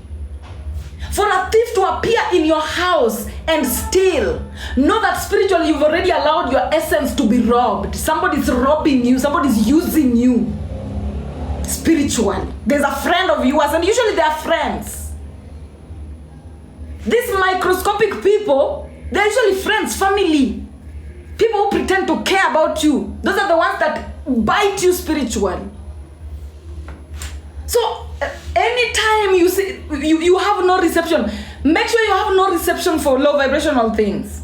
Love you, and the way you have no reception for low vibrational things is love yourself and always be quick to forgive yourself, always be quick to repent. Love yourself so much that you don't have time for nonsense. That literally thieves, they see you and they're like, hey, me, I cannot steal from that one. Your aura in itself, you have an aura that already is telling people don't fuck with her. Go fuck with somebody else. There are people who are like that. So you must ensure that you have no reception. Love yourself so much that nothing anybody says can affect you. When you love yourself so much, you start speaking in your own frequency. You'll be like, people are speaking, but they're speaking to you. Like, for example, me, I'm a Luo. If you speak to me in Kikuyu, I will not understand you. I will just look at you there. So if you start abusing me in Kikuyu, if you start insulting me in Kikuyu, I will not hear you. I will laugh at you. That is what it feels like to have no reception. To have no reception is like somebody is insulting you in a language you don't understand. If somebody starts to insult you in a language you don't understand, will it affect you? Will it make you feel that pinch that you normally feel when somebody insults you in a language that you understand? It will not. You will look at them like, are you done? Are you done talking now? Are you done talking? Now get the fuck out of my face. That is what it feels like to have zero reception for low vibrational entities. And when you have zero reception for low vibrational entities, then that is the portal out back to ease, away from any types of disease, back to ease. Love yourself, love your story, love your life path, love your life history, love your ancestry. Your lack of love for those things are what will make you have reception for low vibrational energy. You turning your back on your identity is what will make you have reception for low vibrational energy. And a lot of Africans, we have a problem with poverty. We have to admit we come from poverty, my friend. This generation of ours, we did not inherit Mansa Musa, we did not inherit King Solomon's wealth, we did not inherit. A lot of black people, if you find a black person that is wealthy, it does not go even beyond 17th century. Even 17th century is far. But a lot of black people, they're so traumatized by the fact that they are poor that now they reject their entire identity. They're like, hey, you know me, I was born in the streets. I went to school in what? Like, those are the things that will make you have reception for low vibrational energy. You just say, Mimi, I was born in the village. I went to this, I went to school barefoot over here. Nobody cares. Everybody comes from a different dimension. Own your story. Own your story. You will never move away from it if you don't own it. The moment you own it is when now you elevate. But first of all, you must own your story. If you come from a family of people who did not go to... Some people are even embarrassed of the fact that they come from a family of people who did not go to school. It's Africa now. We understand. We understand. A lot of the majority, we are like that. But people want to pretend like they have it together. Some people want to pretend like they don't come from families who are enslaved. Some people want to pretend like they don't come from a family who was affected by white supremacy. The writings are always on the wall. Oh. What majority of us are going through is what majority of us are going through. Literally. There are issues that we deal with together. So when we solve them in our individual life, we solve them collectively. And one of that issue is poverty. Poverty. Living in lack, living in self-denial, living in survival mode, having to work too hard to get the bare minimum. Those are some of the things that we are dealing with as Africans right now. Own your truth. Only in your owning of your truth will your ancestors accept to work with you. Now, let me tell you the importance of owning your truth before I even continue. Your ancestors, they don't move. They don't move that, now when you start disowning yourself and saying that, me, I don't come from there. Me, I come from the US. Me, I'm not African. The Somalis. Me, I'm not African. Me, I come from the Middle East. Whenever you disown your ancestors, your ancestors, they don't follow you. They are the most proud people. They will let you go now. If you say you're not African, you're not black, you are not African, and you still live in African land, your ancestors will not be there. They'll be like, okay, they want to identify with Middle East, let them identify with Middle East, as we will stay here. Never. They will never lift a finger to help. Ever. That is the danger of dissociating from your ancestors. There are some of your ancestors that they cannot even comprehend the white man's language. We have ancestors who they don't know the white man's language. If you try speaking to them in the white man's language, they are looking at you like, go learn my language, my friend, don't fuck with me. Own yourself, own your truth, become as authentic as possible if you want to have zero reception for low vibrational energy. Because the moment you have a reception for low vibrational energy is when you are inauthentic. When you're forcing yourself to be something that you're not, you will always feel like, oh my God, what if somebody finds out? What if I get uncovered or whatever? Own your truth. Own your truth. Even if you feel like you look like a Victoria's Secret model and you come from Kabianga, so you don't want to associate with Kabianga because Victoria's Secret model type of people don't come from Kabianga. My friend, own your Kabianga. Be a Victoria's Secret model from Kabianga, even if the secret models, they don't come from Kabianga. Own your truth. Some of you, the way you look, you are very royal. You look very royal, but you come from villages where people look the way they look. So you don't want to identify. You don't want to be like, I am the ancestors of that place will frown at you and they will bring you down. Because they are the ones that gave you that essence. The ones that you deny. When you are denying your ancestors, you are denying them, and they are the ones that gave you the essence. You look like a Victoria's Secret model because of them. You are very intelligent because of them. Some people even, they deny their alma mater.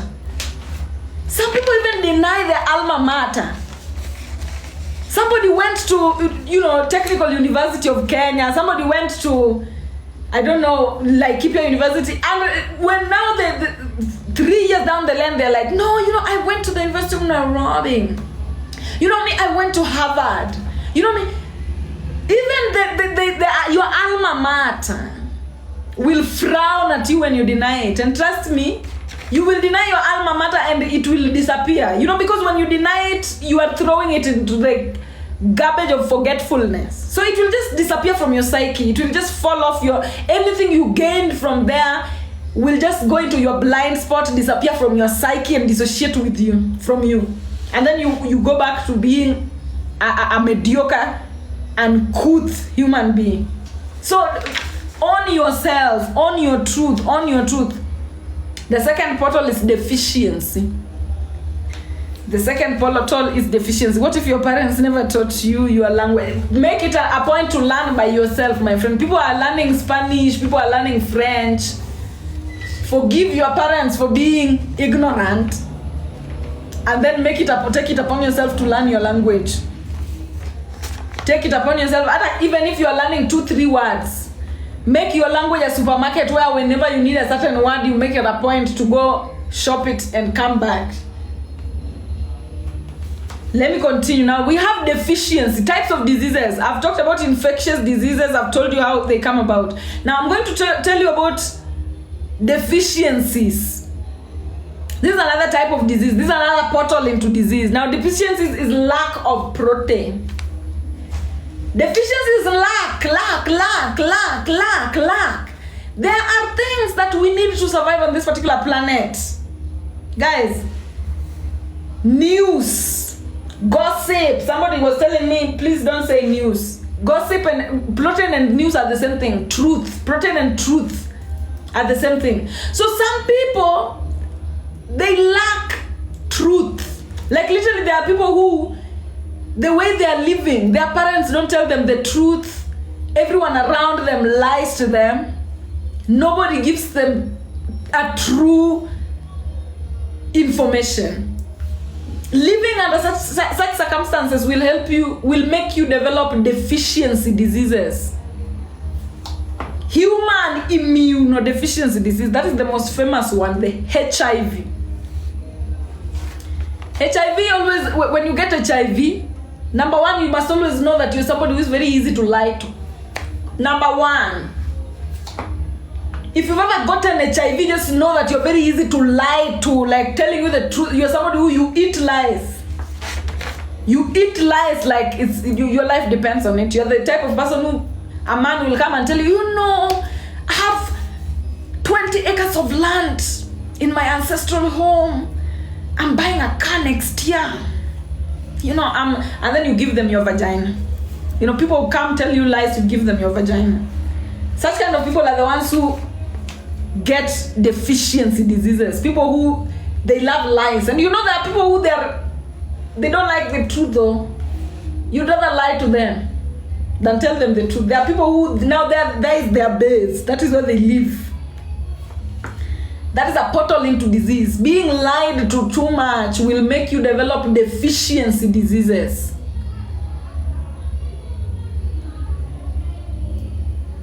Not being in proximity with true news, not being in proximity with true gossip, not being in proximity with true information makes you develop deficiency diseases, because there are certain aspects of your life that are fed purely by truth, especially the ribosomes, building of proteins, smooth and rough endoplasmic reticulum coming together with ribosomes to build the protein. That is a process that requires a lot of truth running around. So always also just chunga the people you surround yourself with, because they can also, the people you surround yourself with are the ones making you sick. If you ever see someone sick and it's dying, guys, just know that the person killing them is around them. Someone is dying in the hospital, is sick, dying in the hospital. Know that the person killing them is around them. Anyone who is sick, know that the people responsible are the people around them. And know they're the ones who will mourn with you the most. They're the ones who will be like, oh my God, my sister is sick, whatever. But deep down inside them, you know there are things you don't see. Intuition is something you don't see. If we were to see the world of intuition, you would be shocked at what life truly is. Sometimes somebody can be sick there and somebody in their intuition, they're like, I hope they die tomorrow. I hope they die tomorrow. And you might find that that is even a relative or a close friend, somebody they consider a best friend. I hope they die tomorrow. Look at instead of surrounding yourself with such kind of people who will manifest your death, your life into disease, be alone. I'd rather you be alone with strangers. Travel to another town, go start life there, live alone. If you went to a boarding school and you survived, you can survive anywhere on the planet. Just pack your bags as if you're going to a boarding school, as if you're joining a new boarding school. Go into a new area, be alone. Get away from people who will kill you. It is people that kill people. It is a man-eat-man society. Nobody dies out of natural causes. And they say that, diseases is natural causes. Nobody dies out of natural causes. There is no natural causes of death. There's nothing that like natural causes of death. It's just that spiritual witchcraft has been normalized so much that people are just watching other people kill other people. And they're just quiet and silent because it is the norm, and then they call it natural causes. There's nothing like natural causes. There's nothing like natural causes of death. No death is natural. When you see somebody's dying in the hospital bed, sick, know the person holding them to that situation is in among their family. And when you call all of them to a parade and you start scrutinizing, you will find the bullet. You will find the bullet among the family, among the relatives, among the friends there. The bullet is always there. It's not even far. It's not even far to someone far away. No, it's always the ones that are around. Those are the ones that have power enough to affect you until you die. Now, deficiency diseases, in order for you to get away from them, keep up with the truth. Be a woman, a truthful woman. Be a truthful man. Because also when you speak truth, you attract truth. You speak truth, you attract truth. You speak lies, you attract lies. You speak lies, you attract lies. So be a truthful person if you don't want to catch deficiency diseases. Be someone, sema tu ukweli even if inauma. Say the truth even if it will kill, even if it will cause war. Say the truth. If you want to stay away from deficiency diseases, stand by truth at all times in your life. If you're somebody who, you are in a group and people are talking shit about a certain girl and they're like, look at her. Women can make someone who is very beautiful ugly. Like the other day, this Fanita lady. Fanita is a very beautiful lady.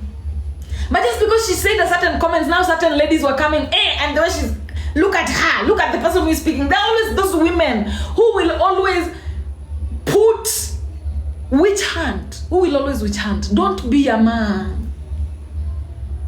When they start to witch hunt, and the women, there are certain women who are always being witch hunted. If you're a woman who is powerful, if you're a woman who you know yourself, you love yourself, you will always be witch hunted.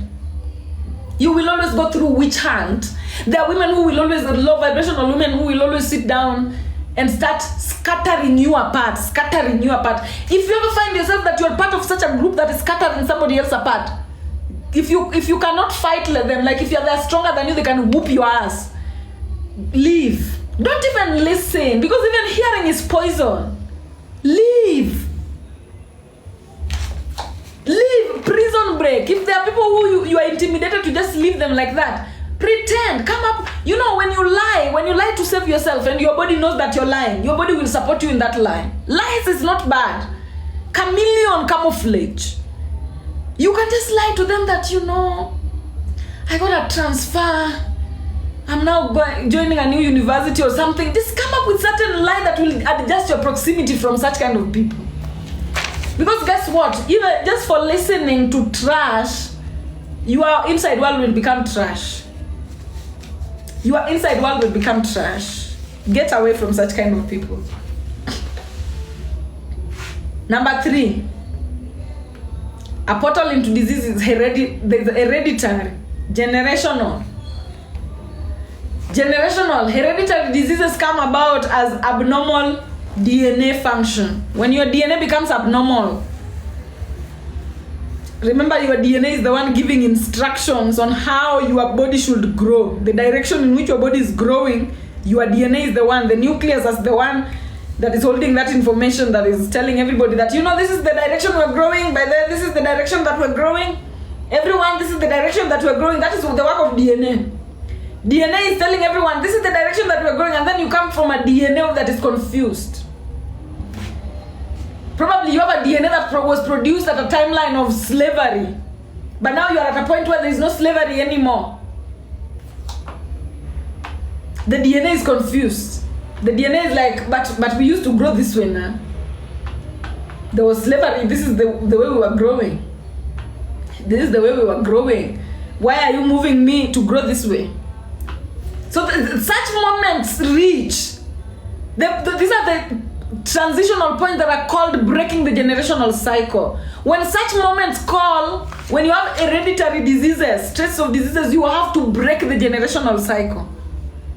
You have to break the generational cycle. A lot of us Africans who come from the states of disease of poverty, because we come from ancestries that were restricted and restrained and over-regulated. So poverty was the safe space. But now we are at a point where poverty does not work anymore. We are walking into a free world where now what you have, the abundance that you have, is what will dictate your position in this particular world. We are at a point where the ground is now becoming level, and yet you still come from a DNA that is organized to think we are slaves. Breaking that cycle is a war. It's a tug of war. It's a tug of war. So you must have military focus in order for you to actually just say that, I know I have ancestors within me who grew up at a point of survival. I know I have ancestors within me who all they knew was self-hate. But now I am in another dimension. I'm in a dimension where self-love will work to the best of my ability. I'm in a dimension where I need abundance. I'm in a dimension where I'm no longer restricted. So I need a change in my DNA. And the portal out of that is decolonizing your mind. There's no other portal out of that state of disease. The portal out of the hereditary diseases is decolonization of the mind. You have to decolonize your mind.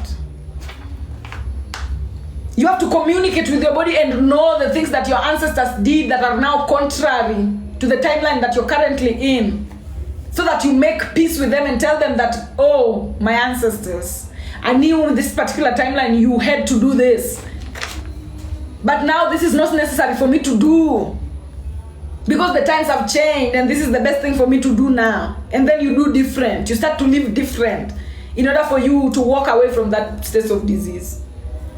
Now, the last one. The last state of disease, the last portal into disease is physiological.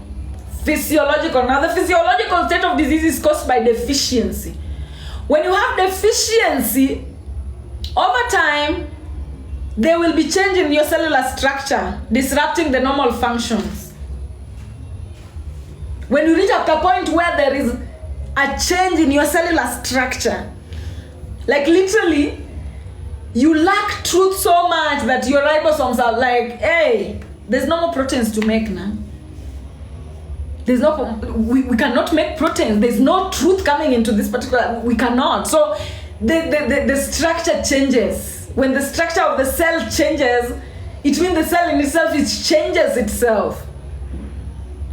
And when it changes itself, it starts to function different from what it normally does. And that is when you get hit by the physiological type of disease. And people who get hit by physiological diseases are people who have stayed in a state of disease for very long, a state of deficiency for a very long time. You've stayed in a state of deficiency for a very long time that your cells have decided, hey, kama hakuna kazi wacha to change basi. Acha nibadilishe sura. The way out of that is the truth shall set you free. Go back into truth. Go back into efficiency and away from deficiency.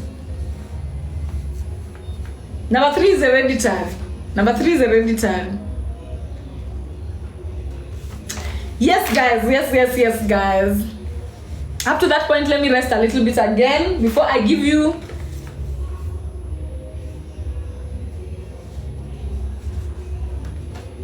a holistic wellness tip and then spiritual immunology. A holistic wellness tip and then spiritual immunology. Repeat number 4. Oh, yama. Thank you so much. Nola, thank you. I appreciate you. Somebody's telling me physiological.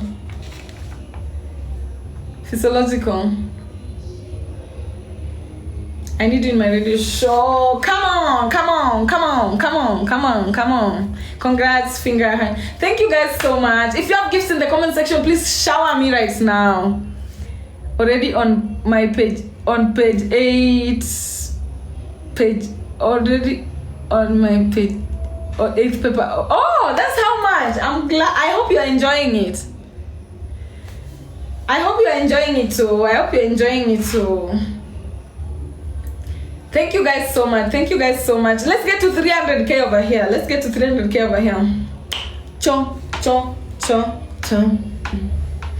hope you guys are getting something. Am I doing something wrong if my child is sick? Your children are your intentions. Guys, let me tell you, from today when you're looking at people's children, don't even, Christianity has lied to us so much that we place empathy places where they don't belong. When you see people's children, don't look at those young human beings as children. That yours, children. Look at children as intentions of their parents. Children are intentions of their parents. I'm telling you, when parents are getting intercourse, when parents are participating in the process of intercourse, their state of energetic being at that particular point is what creates a human being. So, imagine intentions. Not all intentions are good. That is one thing I'll tell you for free. Some people have wicked intentions for the planet and themselves. So children are literally those intentions that people have. There are people who, they hate this planet so much they wish it would burn to hell. And then they go and they fuck to that thought. And then they produce a baby. They produce a baby that is going, when they create a baby to that intention, that baby is coming here to do exactly that. So when you look at children tagged along with their parents. They are extensions of their parents. Like a parent will reach at a point where they will be like, hey, me now, this work, I need somebody to help me solving it too. I need somebody to help me to solve my equation. So they dish out something else to help them solve it. They stretch themselves to help them solve their equation. They stretch themselves to help them solve their equation. So children have just intentions of their parents. And some parents, they have intentions that are contrary to their essence. So that's why they give birth to children that come and murder them. Some parents, they have intentions to murder other people. Like literally there are people who they give birth to children to come just murder their enemies for them. And murder the intentions of their enemies and everything. You don't know, children are, it's all witchcraft over here. Like don't take it too deeply. Don't take it too deeply. When you look at children, just tag up their parents along and know that every generational curse that their parents had, they are sharing in it. Every trauma they're sharing, everything that you have, by the time you're giving birth to a child, everything that you haven't solved up to that particular point is passed on to that child automatically to come solve. But if you give birth to a child when you are at a state of peace, calm central nervous system, and you're at a place where all you want is the best for the planet, that is the best place to give birth. You are supposed to give birth at a point where you want the best for the planet. Yourself, of course, and the planet. So that you bring intentions that I want the best for the planet. If you give birth at a point where you hate life, you hate the world, you hate everyone, you're going to bring intentions that hate life, hate the world, hate everyone. Somebody's asking me about a sickle cell. Sickle cells are when cells, they change their shape so that they don't receive too much oxygen. Sickle cell literally comes from, let me tell you the situation that brings about sickle cell. I'll tell you a story because I have a cousin who has it. So I've kind of like just grown to comprehend sickle cell really deeply. First of all, sickle cell is a defense mechanism. If you have sickle cell, you must know that it is a defense mechanism from your ancestors. Your ancestors were consciously limiting their oxygen intake in order to avoid certain repercussions. For example, I will give you an example. Like, for example, a sickle cell person would be somebody who, because the people who live around you, they are sewage. Now you make sure that you condition yourself in a way that sewage does not enter you. You protect yourself. When you do that for a long time, your cells, they shape themselves in a way that now they naturally prevent certain things from getting certain information because you know that when those information they get into you, they will ruin you. So sickle cell is like literally your cells closing their ears and saying we will not engage. We will not engage. And this is protective as much as it is detrimental. Because now when you limit your oxygen intake, then it becomes dangerous when you need oxygen. It becomes dangerous. Autism is a product of narcissism. When narcissism and empathy have sex, when an extreme empath and an extreme narcissist fuck, they produce autism. They produce a child that is demonic and angelic at the same time. So autism is good. It is a transitional point that is needed. That is a child that is a lesson to both the narcissist and the empath. That child will come to teach the narcissist how to become an empath, and it will come to teach the empath how to become a narcissist. So that's what it is. Anyway, guys, let me continue. Let me not answer everything. Can religion cause? Very much. Religion causes a lot of diseases. Religion is the number one cause of a lot of diseases. If you don't want to get sick anyhowly and aimlessly, get yourself out of the church. Get yourself out of the church if you don't want to be sick aimlessly. But if you enjoy the arena of sickness, keep going. I'm going to move into a tip. Open now. What is ADHD? Now let me tell you ADHD. What I feel called to answer about this ADHD thing. If you have ADHD, stop diagnosing yourself that you have a disease. You're just somebody who you get bored and you cannot control it. Once something bores you, you cannot pretend anymore. People with ADHD are people who, when there's nothing there for them, they will not even give it time. Like for example, let me tell you an instance. Like let's say, people keep talking that, oh, you know, when you go to Europe, you will be successful. Everybody believes it. Now an ADHD person is somebody who, they will go to Europe and they will know that Europe does not work for them, and they will come back home and they will never look at Europe again. An ADHD person is somebody who, as long as their brain is not interested, they will not look that direction again. Some people treat that as a negative thing, but me personally, I see it as a very positive thing. It is an empowering thing because it limits delay. It limits you from wasting time on things that have nothing to do with you. It keeps you away from wasting your time on things that have nothing to do with you. It is a superpower. But if you want to treat it as a disease, because you want to be a victim, you want everybody to say, oh my God, I have ADHD. Nobody cares what you have. Everybody has a state of disease they are dealing with. Everybody has an equation they are solving. Nobody cares what you have. Learn to work with it, or sit down somewhere. Anyway, I'll tell you this now. This is very important. The next point that I'm talking about. Somebody is asking me about bipolar. Bipolar is women. All women are naturally bipolar.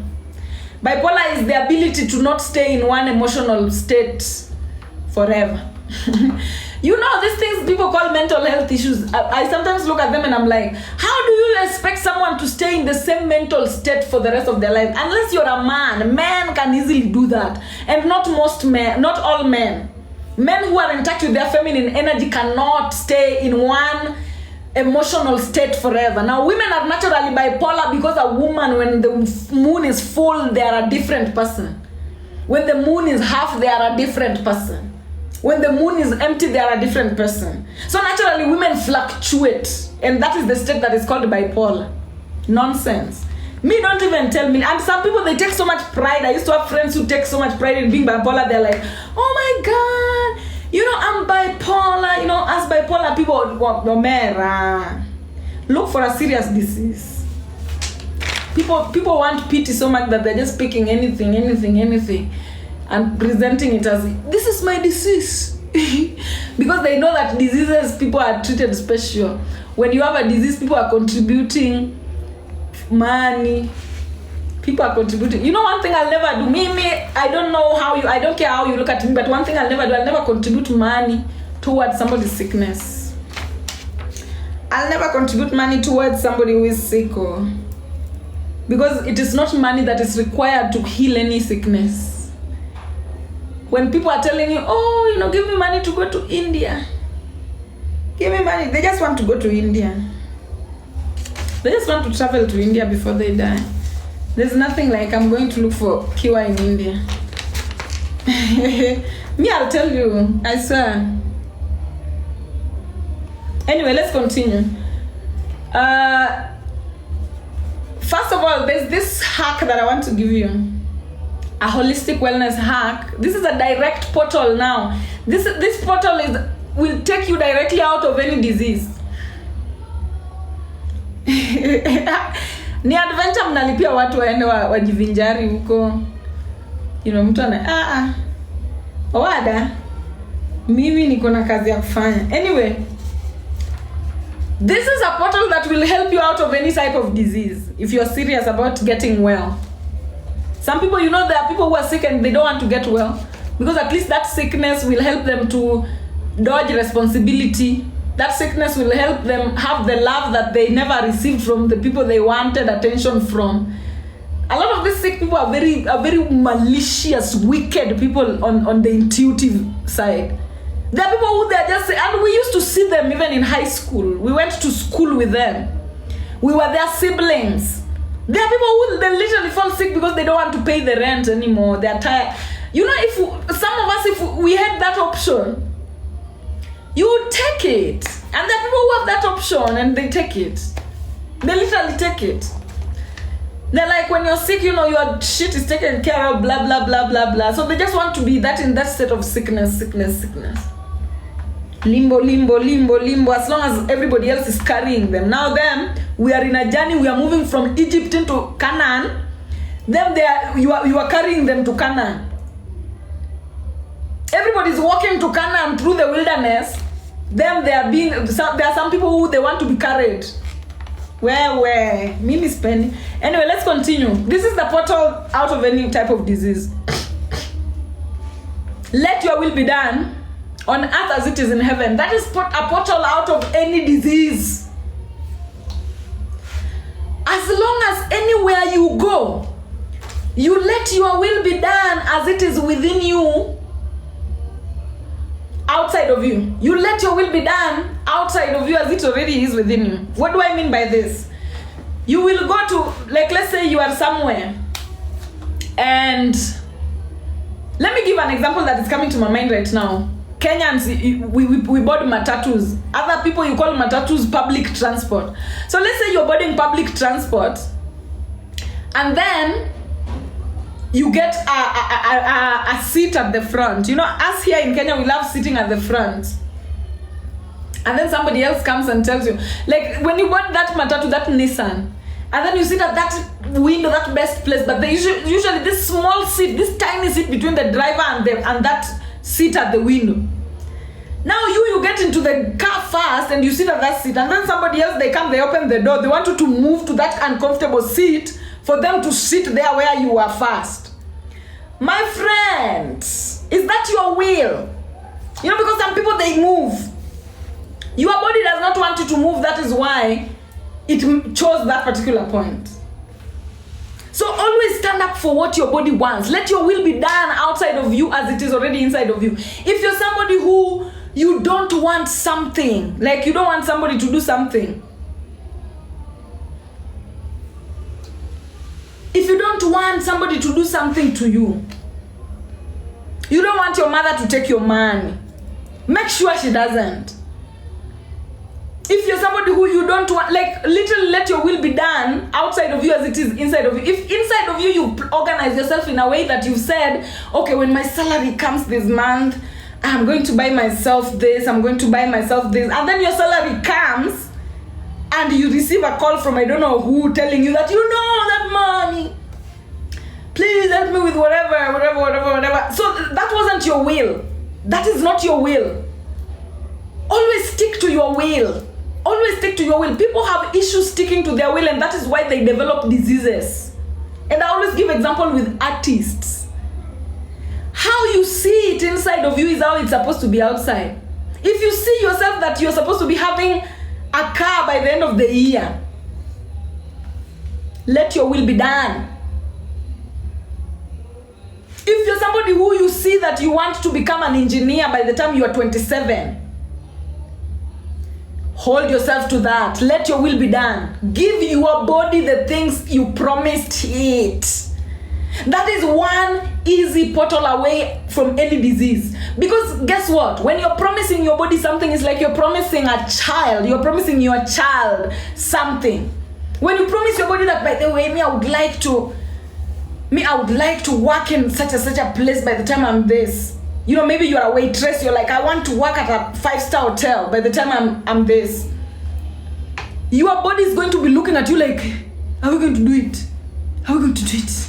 Are we going to do it? And the more your body looks at you as, are we going to do it? And you keep moving into doing it, your body is like a child. But then remember that there are always temptation. Life is not good. Life is not fun without temptation. So somebody will just come. You are somebody who you say, oh, I'm a waitress. I want to be at 5-star by the time I'm 27. And then when you're hitting 26, a man just comes out of the blue and tell you, you know, quit your job. I'm going to provide everything for you. I'll give you everything that you need in life, blah, blah, blah. And then you quit your job. And then now you quit with the promise you promised yourself. 1 year down the line, the man quits you too. Guess where you're going to head into? Depression and then disease. Have military focus when it comes to putting your head stubbornly to where you said you will be going. If somebody comes into your life, let them join. Be this person who, wait, my path is this. If you want to be in my life, you have to join this path. So I'm not going to leave my path to join you. I'm going to leave my path to join. So give yourself the things you promise yourself. Give yourself the things you promise yourself. That is the easiest portal out of any type of disease. If you're somebody who you promise, your mom is always abusing you, or your brother is always insulting you, and then you say, I will be defending myself. I want to defend myself. Make effort. Make effort so that next time they abuse you, you at least defend. It says something, your body will be like, oh, look at you. You stood up for us. For once in your life, you stood up for us. That is what your body will be telling you. Give your body the things you promise it. You know, it's the most difficult thing. To me, at least, that was the most difficult thing to achieve. But trust me, when you start riding on that horse, it gets easier. It gets easier. It gets easier. But when you're younger, when you're still under the wings of your parents, it's difficult. But as you keep on practicing it and making sure that you stand up for the things, like literally forgiving yourself, and forgiving people. Forgiving people is not telling them that, you know, now you can come back, I've forgiven you, now we can come back and mess again. No, forgiving people is ensuring that you adjust yourself in a way that nobody else will ever hurt you the same exact way that is identical to whoever hurt you. That's how you forgive.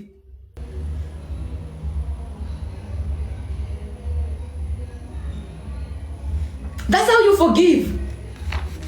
You forgive by ensuring you adjust yourself in such a way that you'll be impenetrable, impermeable to that same energy from somebody else or from the same person. You know, when you forgive someone, you just tell them, I forgive you. But let them try it on you again.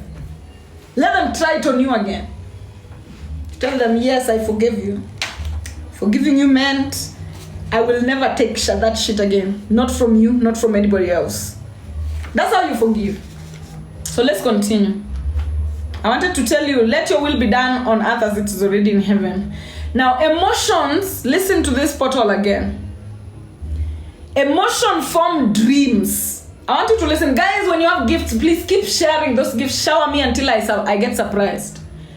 Now, emotions, they form dreams. I want you to comprehend this because now I'm telling you how the portals, these are the portals. I hope somebody's seeing the portals. But these are the portals. Emotions, they form dreams. And it is dreams that form reality. Emotions form dreams. And it is dreams that form reality. I want to tell you how the day moves. Now, night comes before the day. Remember, the night comes before the day. Like today we are in Thursday, the first day of Thursday, which is Thursday night.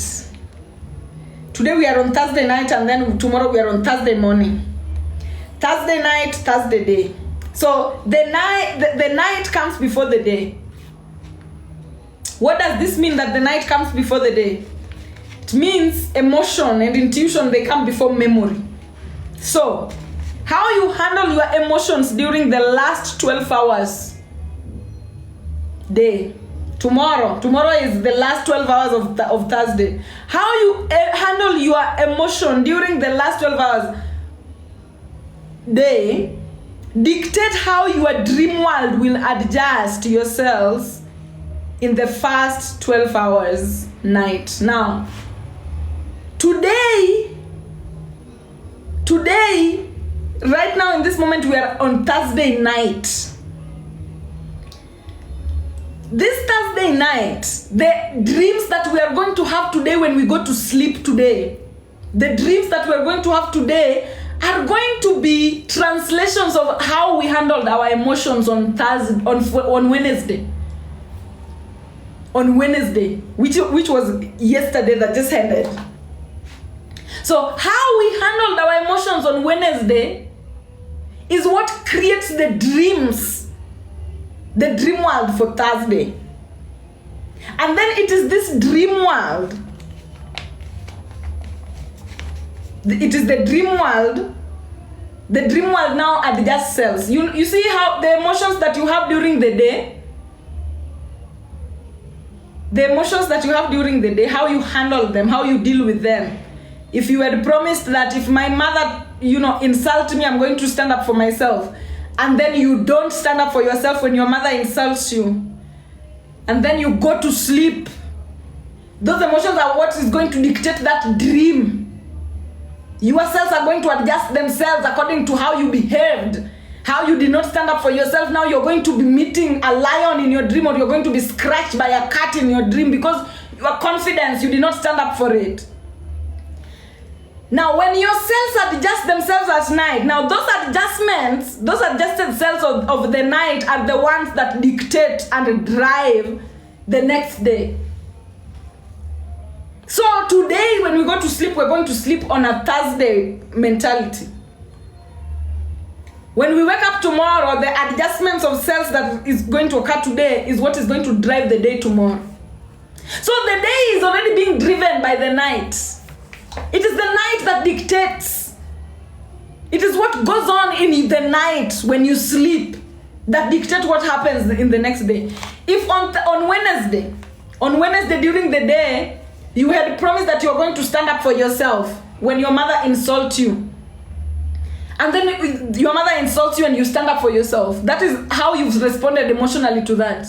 When you go to sleep, your cells are going to adjust themselves in a way that you are now someone that stands up for themselves when insulted. When they do that now, those cells that have adjusted now, they're the ones who are driving the day tomorrow. Those adjusted cells are the ones who are going to adjust the day tomorrow. So your day is always dictated by how you behave, by how adjusted your cells are at night. So every day you either upgrade or downgrade according to how you react to your emotion. How you handle your emotions during the last 12 hours day dictate how your dream world will adjust your cells in the first 12 hours of the next night. Now, those adjusted cells of the night are the ones that dictate and drive the next day. So I hope that has gotten into someone's medulla oblongata. I hope that has gotten into someone's medulla oblongata. Because now you'll start living forward. We've been living backward. You think the day is running itself, but no, it is the night that runs your day. It is the night that dictates what happens tomorrow. It is the night that creates what happens during the day. And the night is created by your reactions of yesterday. How you emotionally responded to yesterday create the dreams of the night. Those dreams of the night are the ones that adjust yourselves in a way that it drives tomorrow. That is how I will say it for now. We will expand as we go, but get it right like that right now. And my last topic today, for the day, I know those who are writing notes is too much, but my last topic for the day is spiritual immunology, of which I think I've spoken about it. I covered it when I was covering types of diseases. Spiritual immunology is like literally just how to be immune. And I was telling you the best way is to have 0 receptors. The past is your future. Yes. Imagine, life is beautiful. And when you start to stay in awareness of them is when you see. You will see everything. You will see how your dreams, like literally, if you're somebody who you are awake, your dreams will always tell you that today I'm going to have a good day. Today is a good day. Your dreams will always usher in your day for you because it is the night that comes first before the day. Yes. When is the first day of the new moon? Hey. Oh, good life, thank you guys. Gifts. Give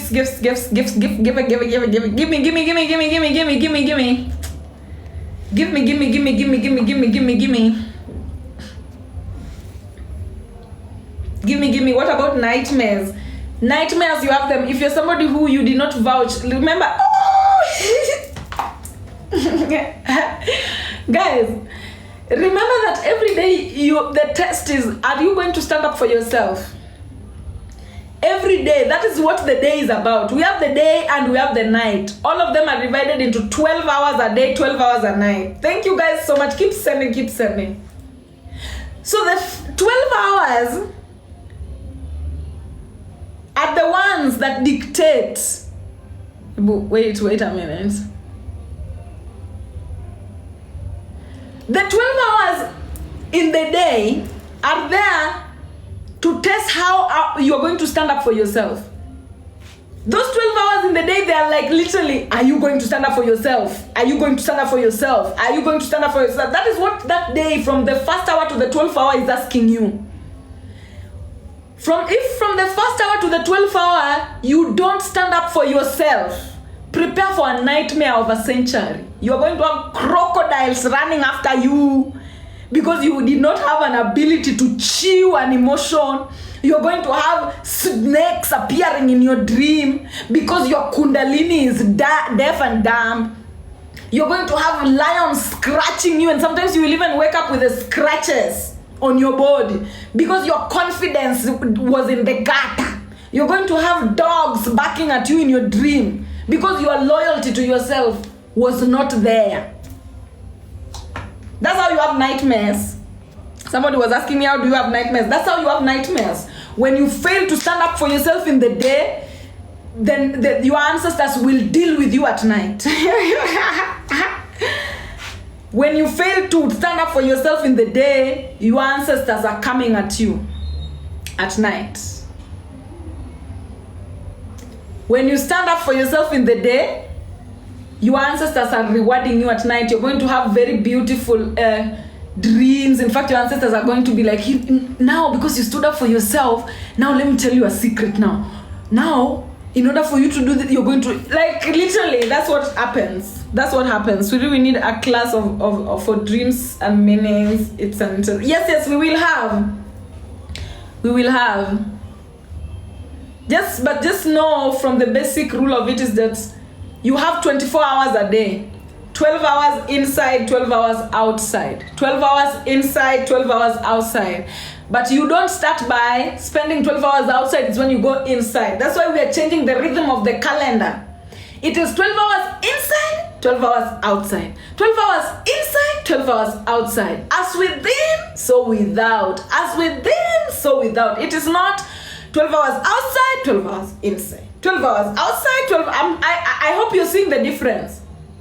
It is not 12 hours outside, 12 hours inside. 12 hours outside, 12 hours. It is 12 hours inside, then 12 hours outside. 12 hours inside, then 12 hours outside. So it is the 12 hours inside that comes first. Yes, you breathe in and out. Even when a child is born, they breathe in fast and then they breathe out fast. So it is the in. Dark comes before light. Dark comes before light. Intuition comes before memory. Intuition comes before memory. Emotion comes before intelligence. Emotion comes before intelligence. Emotion comes before intelligence. I hope you get it. Someone asked about hunchbacks. Hey, what are those now? Sandra, thank you so much. Sandra, thank you so much. Guys, gift us. I appreciate you. Thank you so much. Sandra, thank you. Merci beaucoup. Sandra, thank you. Somebody's loving my earrings. Thank you so much. You guys always love my stuff, and I love that. Thank you. Self-care, love. Thank you so much, Langi. Thank you so much. Emotion comes before yes. This thing where they tell you, hey, never let your intelligence, never let your emotion overrun never let your intelligence overrun your emotion. Never let your memory overpower your intuition. Never let this muscle be stronger, your right hand muscle be stronger than your left hand muscles. If your left hand muscles are lagging behind, give them special treatment, give them extra exercise than this. We live in a society that wants us to have more memory than intuition. It wants us to have more intelligence than emotions. It wants us to have more day than night. It is erasing the night. It is erasing the divine feminine. Which brings me to the story of the big five. You know, when we talk about the kingdoms, we're also looking at the big five. And last time we were talking about the big five being the buffalo, the rhino, the elephant, the lion, and then the leopard. The leopard is not among the big five. It is the panther. The black panther. It is the black panther that is among the big five. She was removed. Why was she removed? Because of the removal of the divine feminine, the removal of intuition. A leopard comes from the word Leo. Leo is lion. Panther. A leopard is an interbreeding between a lion and a panther. So you cannot have a hybrid replacing an original. The panther is the one who is supposed to be at the place of the leopard. Black panther. Black panther is the representation of intuition in nature. Intuition in nature. Those are the big five. The big five is confidence, represented by lion. Stubbornness and tough-headedness, represented by the rhino. Wealth, represented by the buffalo. Divine feminine energy, represented by the elephant. And then intuition, represented by the panther. Those are the big five.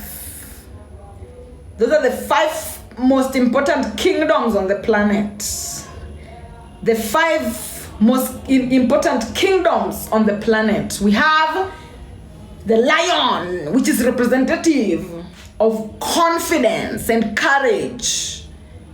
We have the elephant, which is representative of the divine feminine energy, and elephant is the biggest on land. Divine feminine energy is the biggest on land. We have the buffalo, which represents the wild wealth that is generated by self. Then we have the panther, which represents the intuition. Who haven't I mentioned? Confidence, lion. Divine feminine, elephant. Stubbornness, tough-headedness, the ability to believe in yourself without influence from the outside. That is the rhino. Buffalo, wealth. And then panther, intuition. So yeah. Nyamin ananoki iyengni. God bless. Thank you so much. Black Panther is also divine. Yes, that is the intuition. Intuition, you know, intuition and divine feminine are different. Intuition is something that even the masculines can tap into. So that's what it is. Those are the big 5 totems. When we talk about totems, we are talking about the powers that hold us together on this particular planet. You're vibrating very high and it's contagious. Much now, Atieno, thank you so much. Thank you. What does constant backache mean? Listen. Backache, the back is associated with the central nervous system. Guys, normalize exercising, normalize stretching your, especially the central nervous system. It is not a joke to maintain. The spinal cord, that vertebra. You know, do we call them vertebra? The thing that makes you a vertebrate. Exercise that shit for very long. Mine, I exercise it even for my ancestors. You can be very high vibrational, but still your vertebral column will give you issues. The Jacob's ladder. It has 33 different bones. It will give you issues. It will give you issues because it requires generational cycle breakage up to beyond 13th century. It requires a lot of work. A lot of people have issues with their backs because of the kundalini. It is not a joke. That is the channel where energy follows. That is the channel where energy follows from above to below, from below to above. It is a delicate pathway. It is a pathway that you must always exercise it. Lie down. Move it. Make sure it is cracking, tua. Always make sure your vertebral column is twatwing. Whenever there is tua, turn, do exercises to just make sure it does this thing that the hand does when you do this. When you do this to your hand, it does something. You see? This is what your vertebral column should be doing too. Somebody's talking about eczema. Eczema, I'm guessing, is skin disorder or something. Any disease that is affecting your skin has everything to do with how energy penetrates, like the permeability, how easy you are to be penetrated. To have eczema probably is an indication of immunocompromise. You're immunocompromised. But I haven't read so much into it. So if you want personal consultation, like I'm working on, me and my team were working on having me do consultations, like literally such kind of consultations where I delve deep with individuals from my lives and from my classes.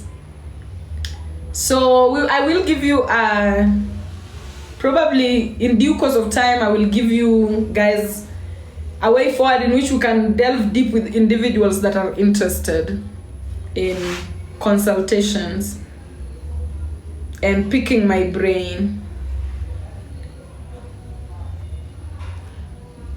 Yes. How to deal with strong dark magic when no one wants to help. No one is supposed to help. You know, the greatest illusion is to be brought up in a society where we think we are owed help. Nobody is entitled to help you, not even your mother.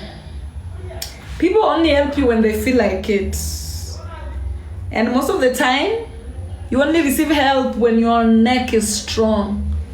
So my dear, I will ask you to work on your neck. Do some neck exercise. If you want to be supported by people, you ought to support yourself, and it will show in your neck. If you're somebody who your neck is very weak, then it also shows that your self-support is very weak. Does the food we eat affect our health and our immune system? 100%. Number one affector, because food is energy. Anytime you are ingesting food, it's like you are listening to gossip. Anytime you are ingesting food, it's like you're watching a movie. Anytime you are ingesting food, it's like you've opened a portal into your internal being from outside. So of course, food, of course. And I would advise you, eat the foods your ancestors ate. Stop listening to people. Eat the food your ancestors ate until they tell you that we are tired of eating that. Then you can move to something else. But just stick to what your ancestors ate. Eat local. Prioritize eating local. Prioritize eating foods that your ancestors ate. What was it dementia? Dementia is what? Guys, you're mentioning words that I can't pull off of my head.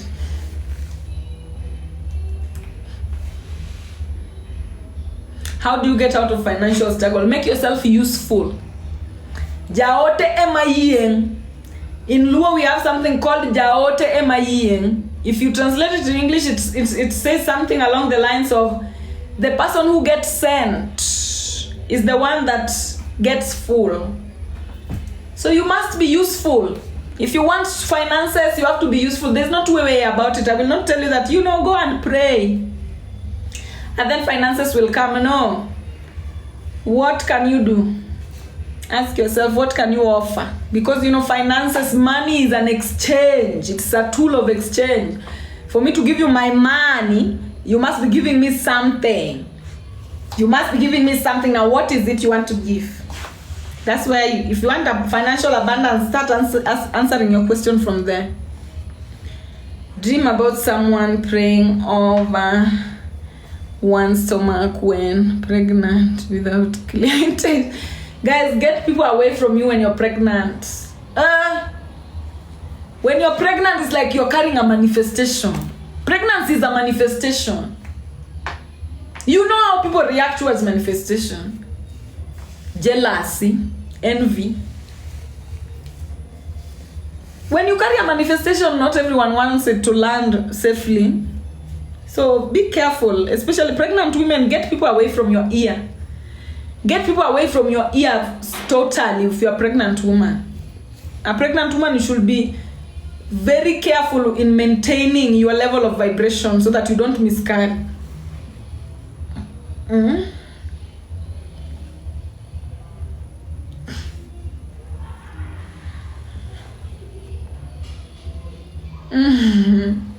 I broke 2 cups in one day. Premonition.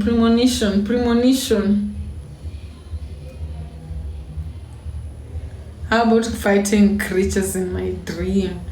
If you're fighting creatures, you shouldn't be fighting creatures in your dream. Animals in your dreams should be your friends.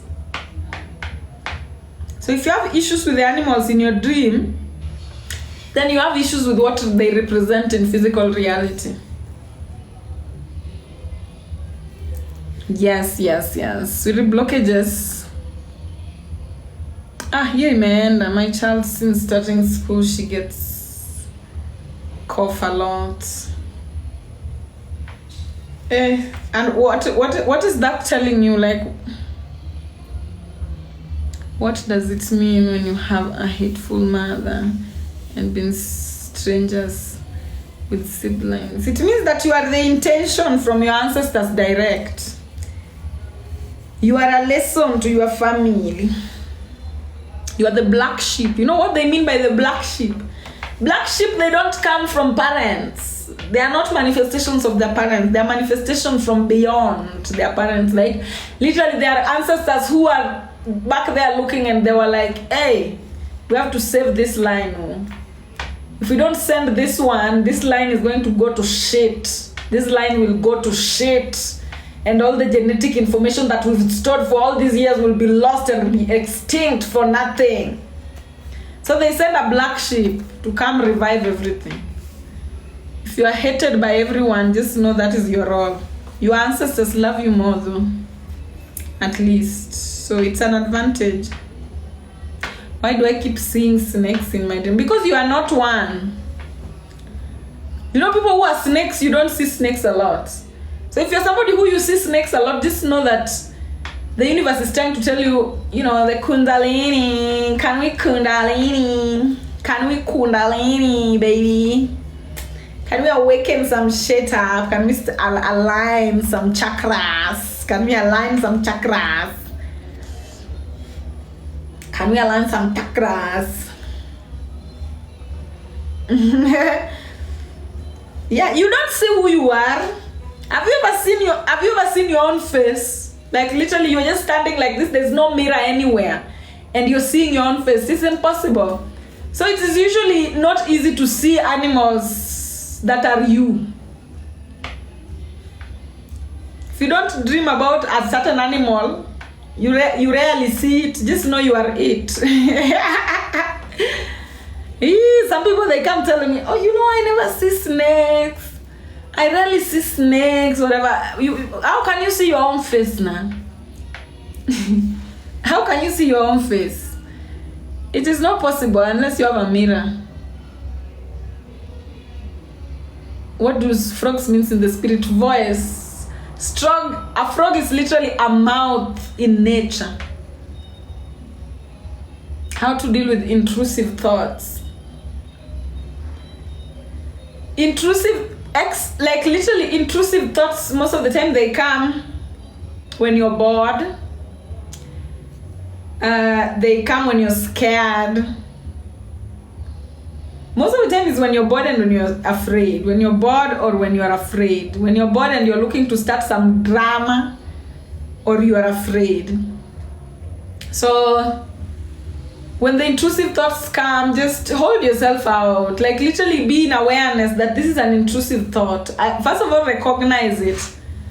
Recognize it. Hold it like this, the way you would hold a mosquito. Squash it like this and then throw it away. Because intrusive thoughts will land you in jail.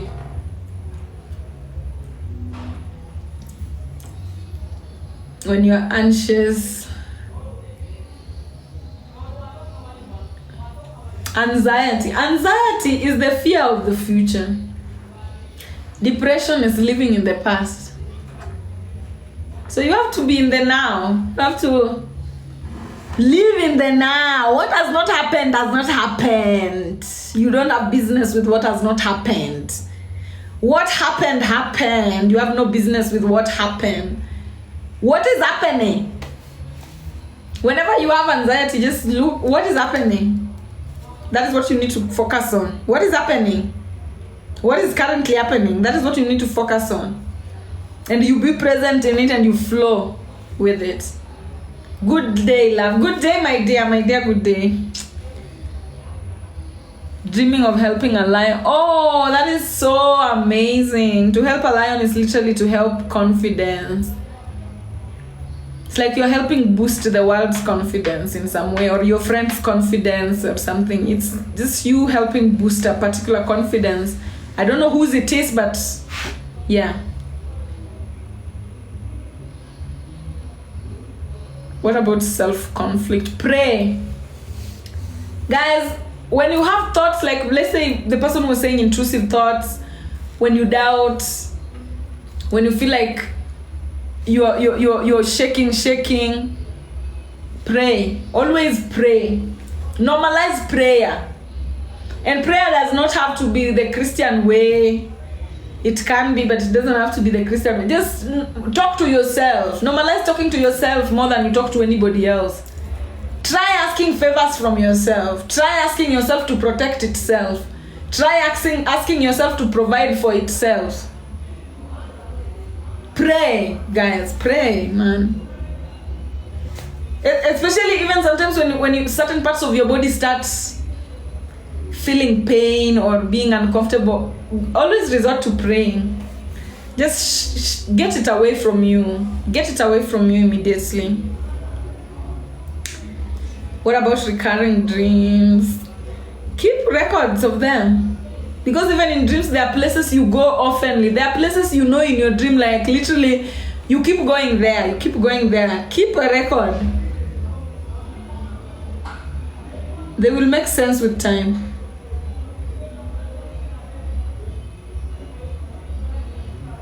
What causes spinal and neck pain after fight with mother and how to heal myself? Oh my God, spinal and neck pain.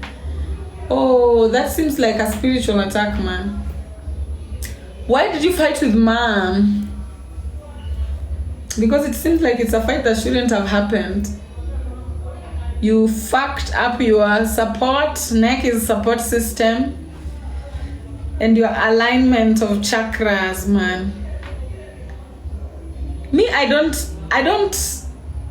recommend fighting, not in any situation. I always recommend diplomacy. You can always, there's nothing you can't talk out. Fighting, me, I don't recommend it. Like going with somebody, hey, I don't know. Like, I don't know what would get me to a place where now, especially now that I'm so grown. I used to fight so much when I was young. I used to be so strong. But then I've grown to a point where there's no amount of fighting that excites me. It's just energetically draining, even if it is worth. Like, even if somebody does something wrong to me so much that I feel like whooping their ass, I just feel like, hey, I'm tired, man. I'd rather pray that something happens to you.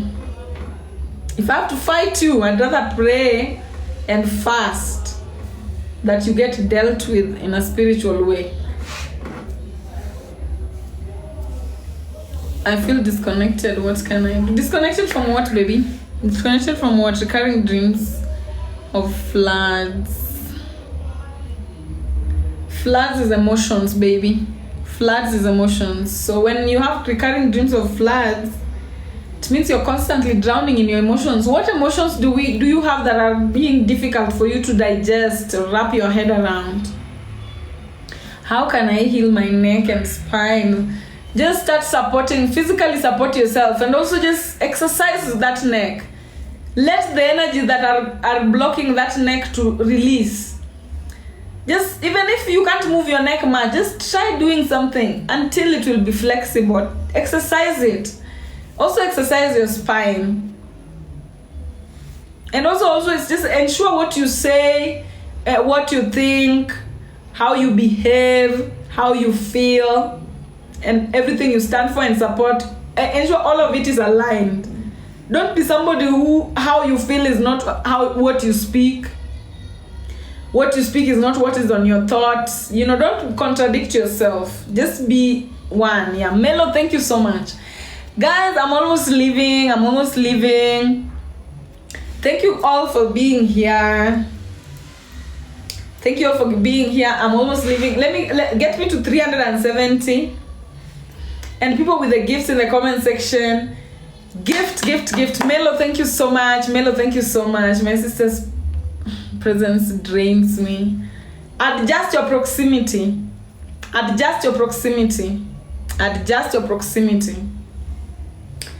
And the beauty of adjusting your proximity is, Rox, thank you so much. Donna, thank you so much. B, thank you. Madulo, thank you. The beauty of adjusting your proximity is you don't have to physically tell them that now I'm moving away from you. Just slowly but surely remove yourself. Especially if you're an adult, go find your place and leave. Thanks for sharing. You're welcome. Nkai, thank you. Nkalai. Thank you. You're very pretty. Thank you so much. Emadiam, thank you so much. And guys, today, guess which live number is this today? This is live number 8 since the year started. Swiri, I remember my mother strangling me when I was young. Oh my God. Some people, they get... Some parents... Oh, good life, thank you so much. Some parents, they give birth to kids that they don't want. They have intentions that they don't want. And it's sad, if you came through such a mother, I'm really sorry. Nobody deserves to be treated like that. Yeah, today is live number 8. Since the year started, we still have a lot more to go, but I'm just glad at our progress. Next week will be live number 9, and then will be 10, and then 11, then 12. So I am so grateful. What about having painful legs? It has everything to do with your belief in yourself and your knowledge of yourself. You don't know yourself, you don't believe in yourself. It's such a blessing. Thank you. You guys are a blessing too. I am because you are. I am because you are. The reason why I speak is because you're able to comprehend. So literally, you have a receptor for me. You have a reception for me, and I'm so glad. And by this, speaking about reception, it's always good. Have reception for high vibrational energy. There are people who in their being, in their body, they don't have reception for high vibrational energy. So high vibrational energy is always just bouncing off of them. And lastly, before I leave, I want to tell you something when it comes to something that I said on my story today. When it comes to smoking. If you're a smoker in the comment section, I don't know what you smoke, whether you vape, whether you smoke cigarettes or you stone. Listen, it doesn't matter what you smoke. I want you to know what happens when you're smoking so that you do it consciously. Me, I don't care what you do with your life. It's your vessel. If you want to butcher it, that's on you. If you want to grow it, that's on you. I don't care, because I'm also trying to grow mine. But then if you're somebody who you engage with the air signs, like you smoke, if you smoke, you engage with the air signs. I want you to know what happens. Whenever you are smoking, you're breathing in and out. So you're breathing in smoke and you're breathing out that smoke. When you breathe in that smoke interacts with your genetic material, with your cellular structure, it interacts with your being. And then when you're releasing it out, you're releasing it into the atmosphere. When you release your smoke out into the atmosphere, you're not only releasing your smoke, you're releasing your genetic material, you're releasing your belief system. Things about you are attached to that particular smoke. Now, if you're somebody who you smoke cigarettes, for example, because those are legal. When you smoke cigarette in Kenya, you are getting into direct union with everyone in the world that smokes cigarettes. It's like you're going to church. But now you're not just going to church with anybody, you're going to church with people that smoke that same thing that you smoke. So if you smoke weed, you are going to church with everyone that smokes weed. If you're, vaping, you're going to church with everyone that vapes. So, for you to be conscious, know the type of people that engage in the smoke that you engage in. What are their vibrational level? Because also in this particular engagement, in this particular hierarchy of communion, when you're having communion, like for example, you're smoking cigarettes and you're having communion with the cigarette smokers, the type of smoke that you're going to inhale from the atmosphere during that cigarette consumption is directly like you are inhaling smoke that is coming from people with the same vibrational energy as you that are engaging in that, or as close as you. For example, if you're smoking a cigarette and you are a very high vibrational being, but everyone that smokes cigarettes is a low vibrational. So when you smoke cigarette, you're going to be having an exchange with those people who are low vibrational, even if your vibration is up there. Same to any other smoke that you engage in. Whenever you are smoking, you are engaging in communication with the air sign. Whenever you're drinking,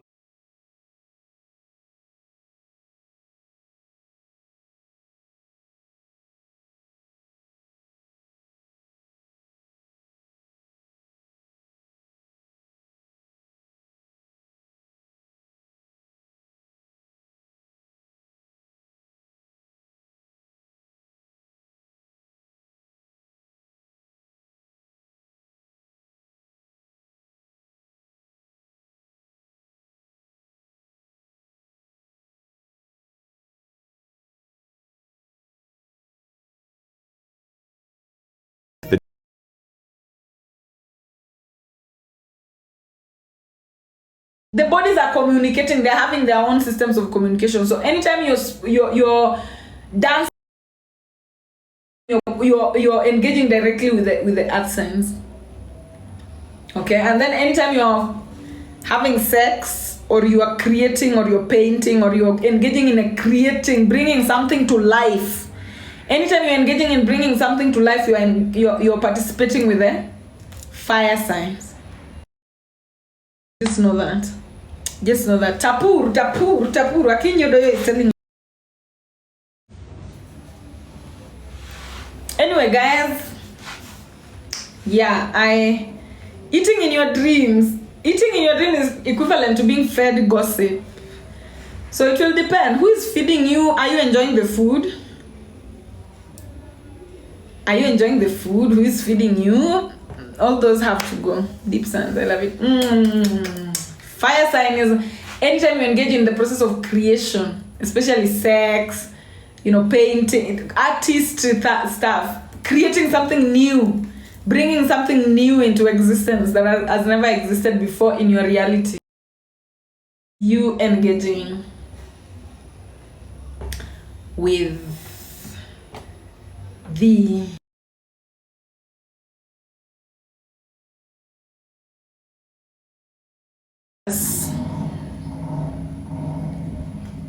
Is Taurus an earth sign? Taurus says in the comment section, are you guys earth signs? Yes, so that's what it is.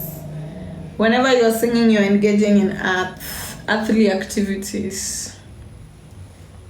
That's earthly activities, yes.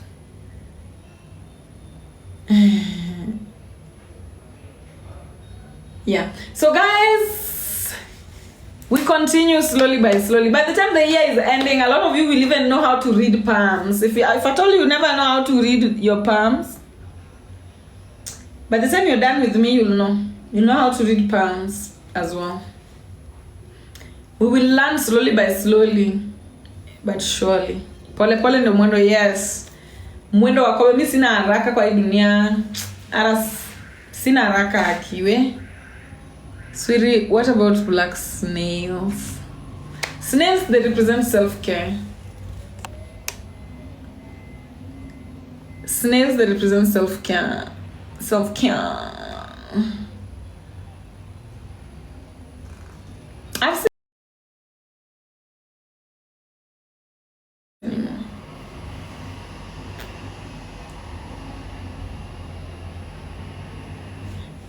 Throat. Okay. How did I associate singing with Taurus? Throat. Do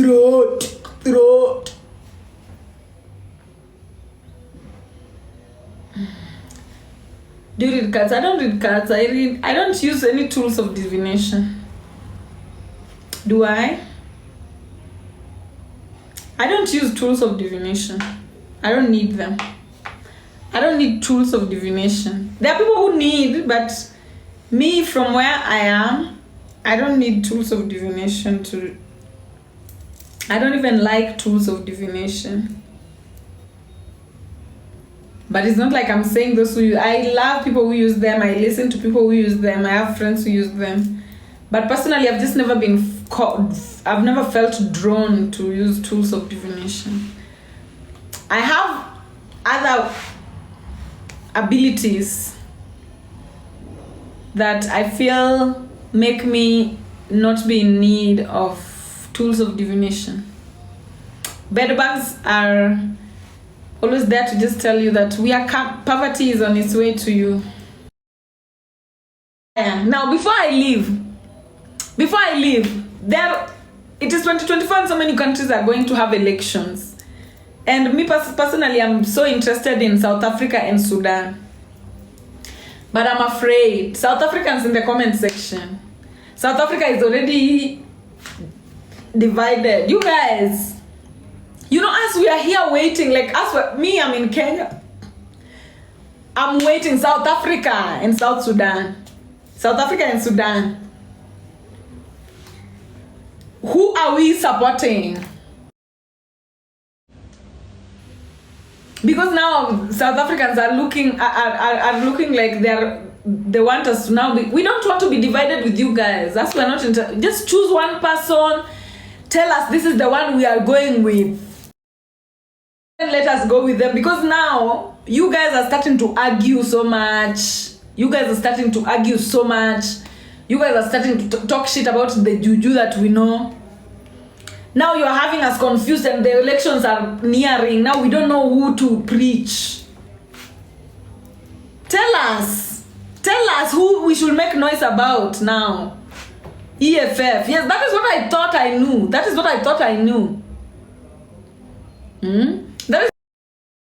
until certain South Africans are now.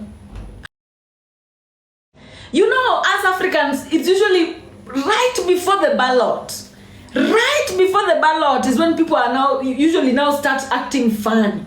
South Africa decide if it is EFF, let's go EFF. Let Kenya be EFF, let Zimbabwe be EFF, let Malawi be EFF, Ivory Coast EFF. Let us be EFF. If we are EFF, let us be EFF, please. Let Malema go with no opposition that is worthy. Let him give them range. That is what we are waiting for now.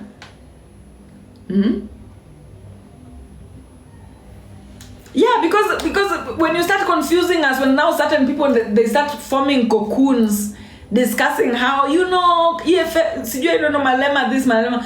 Speak in one language, please. Speak in one language, and then give us the go ahead that this is the. We will not come to vote. It's necessary.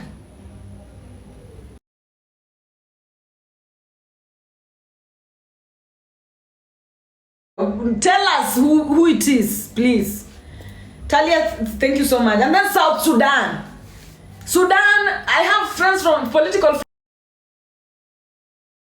I don't know who to die. This is not the time to wait for anybody to die, guys. We don't have to die. What will Africa's development politically mean for it's fairness? It will mean geopolitical fairness. It will mean, mediocrity out of the window, disrespect out of the window, unnecessary favorism out of the window. It will mean the levels will be ground for everybody to compete on a ground level. Meaning now we will see talent for what it truly is. We will see excellence from all walks of life for what it truly is. This thing of having certain races, just because you are a certain race, you have an upper hand over, because it was an era of mediocrity. We had so much mediocre musicians. Right now we have a lot of mediocre musicians who think they are the shit. The other day I saw Billie Eilish girl talking about, why are TikTokers, so many TikTokers here. You can literally see her segregation ancestors alive in her. We are our ancestors. There are people who they don't like to include others. That is exactly how they used to say, her ancestors used to talk about black people. Now the blacks are here. Right now it is, now the TikTokers are here. Segregation, done. And she thinks she's so talented. She's not. Guys, there are better musicians than the likes of Billie Eilish. And you people will see. The likes of Billie Eilish only had so much billions of people because there was no competition due to white supremacy. They have all the support in the world, zero competition.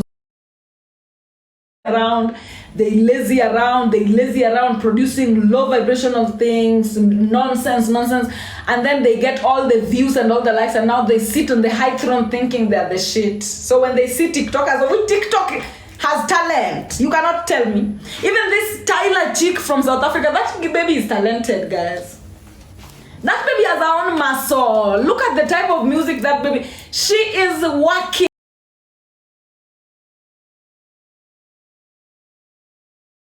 She deserves to be there. And then the likes of Akina Billy, the TikTokers, so many TikTokers are here. You will, iyo mdomo yako atabeo hadi by the time we are done, it will be like this forever. She will, like, literally. They've not seen talent. The likes of Tyler are only curtain raising. People don't know the type of giants that are still asleep in this particular continent. And that segregation thing, I see people pleasers going to the comment section, they're like, oh, I agree with her, and you're on TikTok and you are a nobody. And yet TikTok is the only app that is actually giving nobodies who have talents a real chance. You are a nobody and you're busy saying, oh, but then I agree with her. What are you agreeing with? Some people are so much toxic people pleasers that literally their people pleasing tendencies shows. But let them feel threatened. They are threatened so early because they've seen nothing. Tyler is threatening them, and Tyler is a colored person. That is not even. And you know, look at Ira. Look at Ira Star. You know, look at the type of content, the type of people that we have, and they just started the other day.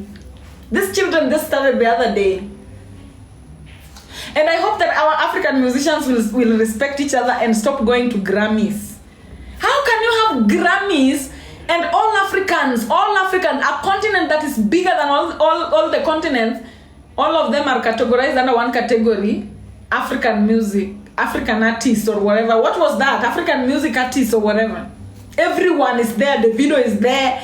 Ira Star there. Tyler, everyone there on African music. Disrespect, and the giants are going to be disrespected. Why? Because the giants don't fucking know who they are. I cannot compare African music to Taylor Swift. You cannot even compare the video to Taylor Swift. You cannot. What does she say? That we can, you know, and you know, we will reach a point where we will stop joking with each other. We will stop this uncouth behavior of you know, trying to people please each other. There's nothing, Mimi, you cannot tell me those people sing. They used to sing when there was nothing to listen to. We used to listen to them when there was nothing to listen to. Now TikTok is here. We are moving away. And Billie Eilish can feel, you know, before TikTok started, did you see how much clout that baby used to have? She used to have the whole world under her finger with her depression songs.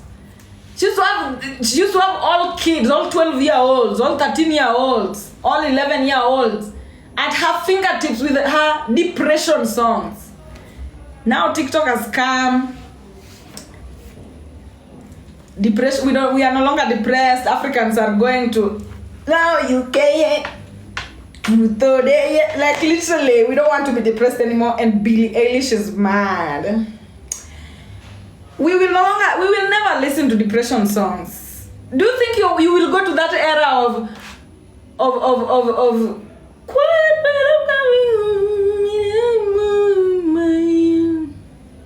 we are past that depression state. Billie Eilish is gone. Me, I don't even know if she's in the calendar in the next 5 years. I don't even know if she's in the calendar in the next 5 years, and yet she's the one who is there asking, why are so many TikTokers here? You are not even in the calendar in the next 5 years. You are not there. I'm guessing NASA is not telling them what is in the calendar in the coming years. Kings of... I was shocked that was Iniko at the Grammys? Was Iniko at the Grammys? You know me, I hope she was, and I did not see her. Because I was shocked. That she was not. You hear? You see that it is nonsense. And somebody's saying that I am hating. Me, I will hate because it is nonsense. Me, you cannot even compare Billie Eilish to Iniko to me. I will pick Iniko any day. Billie Eilish, Taylor Swift and Ira Star.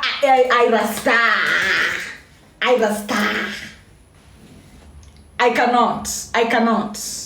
So me, I don't know how they pick those things. Somebody's asking who is Iniko. Literally, I'm high out. I'm from outer space. I got Milky Way. Evolution in my veins. Who doesn't know that song? I will be one of the greatest. That is a value. That is a promise. Oh, always wanted to be famous, just being real, you're just being not honest. My head has got always been aimless. Those are, yeah. Let's just ignore, let's just pretend that it's okay. You know, what they do over there is fine, but it's not going to last long. Africa is not going to swallow that mediocrity for long. We don't like those songs. A lot of those songs we don't like. We only used to listen to a lot of those songs because we did not have other songs to listen to. Our people were overregulated. But we are changing now. Literally, I will tell you, there was this meme that I saw that African villagers created of when they listen to American music. They can't even hear anything, but they pretend to like. That is who we were. We used to pretend to like a lot of European music. We don't have to pretend anymore with the type of music that Ira Star are releasing. Energy wrong, I love. Energy wrong, I love. Somebody's asking me why did I leave yesterday's live. Energy wrong, I love. Energy wrong, me I cannot stay. Energy wrong, I log off. Energy wrong, I love. Another, yes. So let's just be honest. Me, I'm telling you, in the next 5 years, Billy is not in the picture. You can take that to the bank. They are not in the picture in the next 5 years. They are not in the picture. And you will see it. I know Aurora. Now, was she at the Grammy?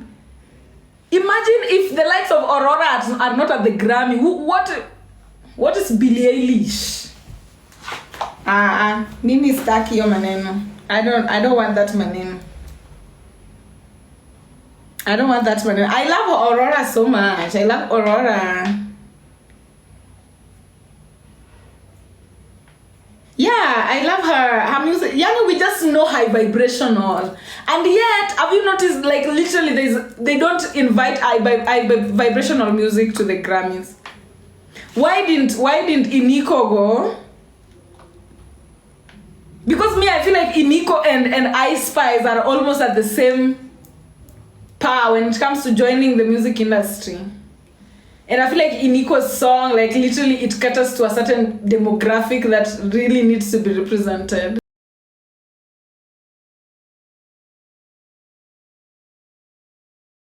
Ew. Swiri the weather, yeah. Tracy Chapman is back and taking over. Iniko was even there before. Yeah, like me, Aish. But I hope she doesn't give a fuck. Because, you know, such kind of things can mess with you. If you do really good work, and then when they are acknowledging people, they don't acknowledge you. Sure that those demonic entities are trying to mess with the likes of Iniko and Aurora, telling you that your music is so good, but we will not even recognize it. I hope everyone is telling them,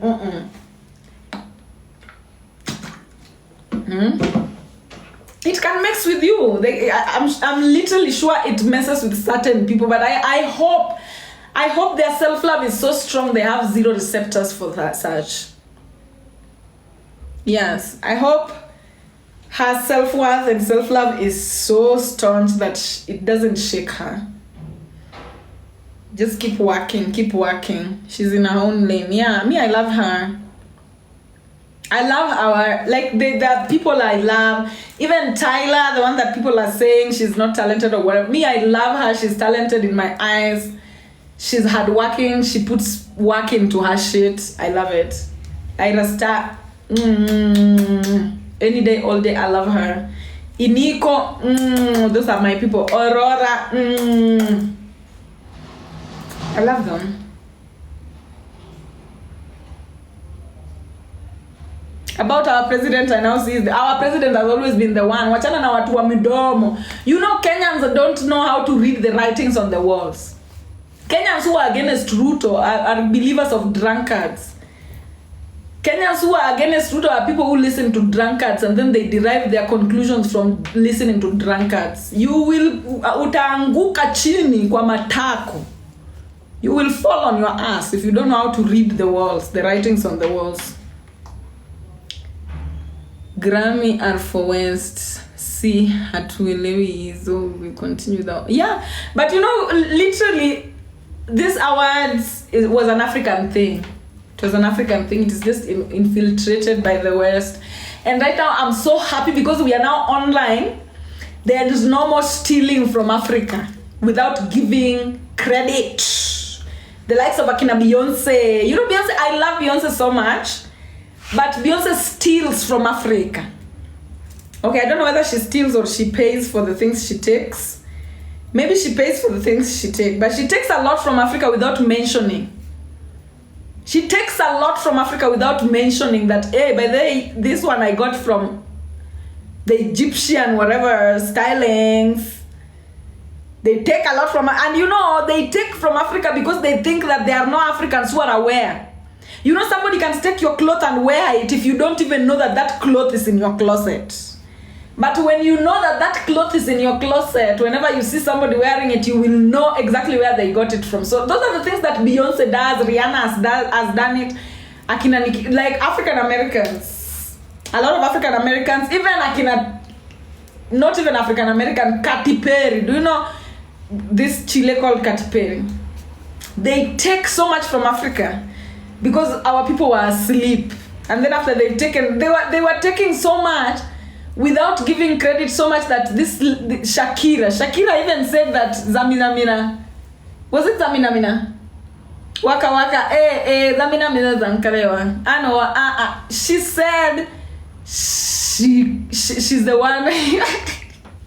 Hey, lakini, you know, children of thieves are just thieves. Children of thieves are just thieves with tough eyes. That girl, a song that we listened to growing up all our lives, she came and said that one day she was walking in the market and then she was walking where and the song came, hey. That's how people come into it. They take your clothes and then they say, I bought it somewhere else. We must watch out now because they will no longer have inspiration. Let them get inspired from Europe.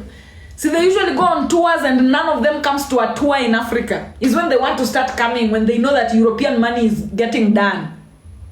Now is when they want to start coming, mentioning Africa, want to start coming to Africa.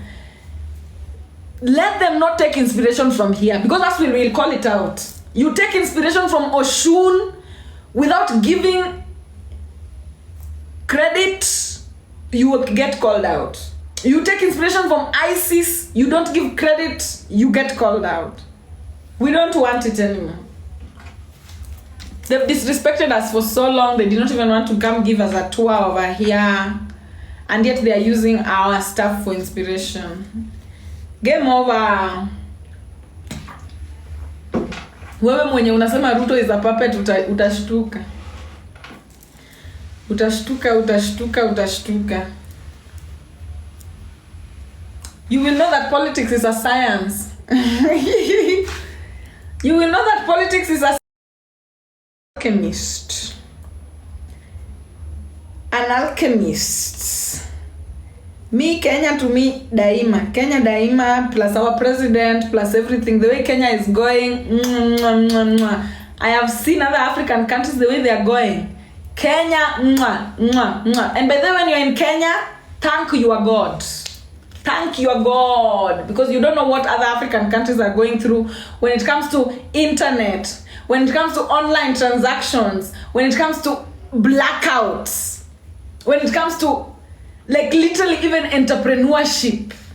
There are countries that have been placed in a way that the white man has ensured no entrepreneurship goes on. No entrepreneurship. South Africa should be at the very top of the African niche. But the reason why South Africans are not at the top of the black on the top of African niche is because of how much rationing is going on. Especially electricity rationing, data rationing, money rationing. Kenya daima. At least us Kenya here, we are tough-headed. A lot of Kenyans have rhino totems. So we even the white man, we will remove the white man like this. You stay aside first of all. The white man is still holding South Africans' balls on its hand like this.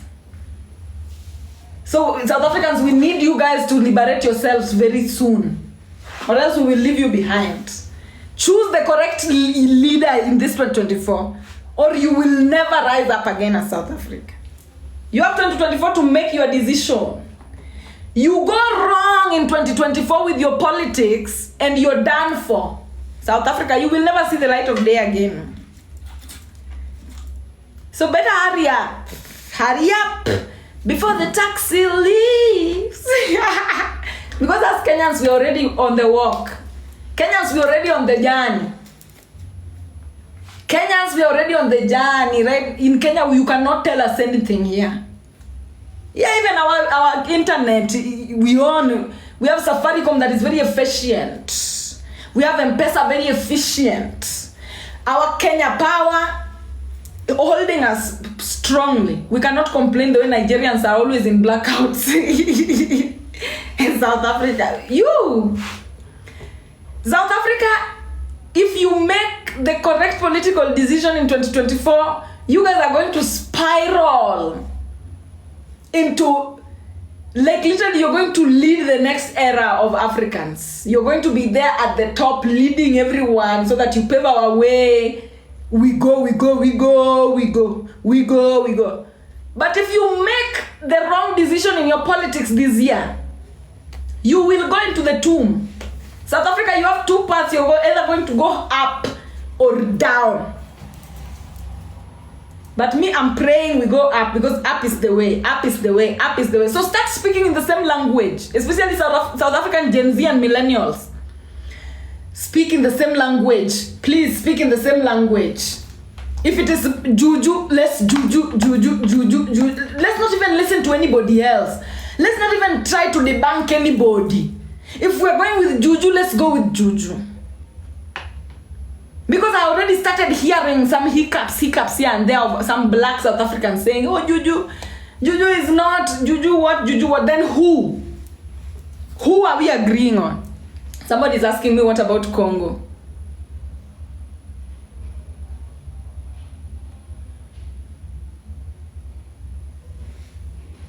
Somebody's asking me, what about Congo? Congo is being liberated, my dear. Congo is very special. Congo is a very special country in Africa. Congo is, when it comes to, literally Congo has so much resources, not just on the ground, the people. Have you heard Congolese singers? The types of talent that we have in Congo. Congo will resurrect too slowly. Congo has been resurrecting, and Congo will resurrect. And me, right now, like I always say, I'm just glad that the spotlight is finally on Congo. Congo, third genocide. Is it even third? I feel like it is 10th. Congo has top-notch music. There are no musicians in the world that is better than Congo. Nowhere.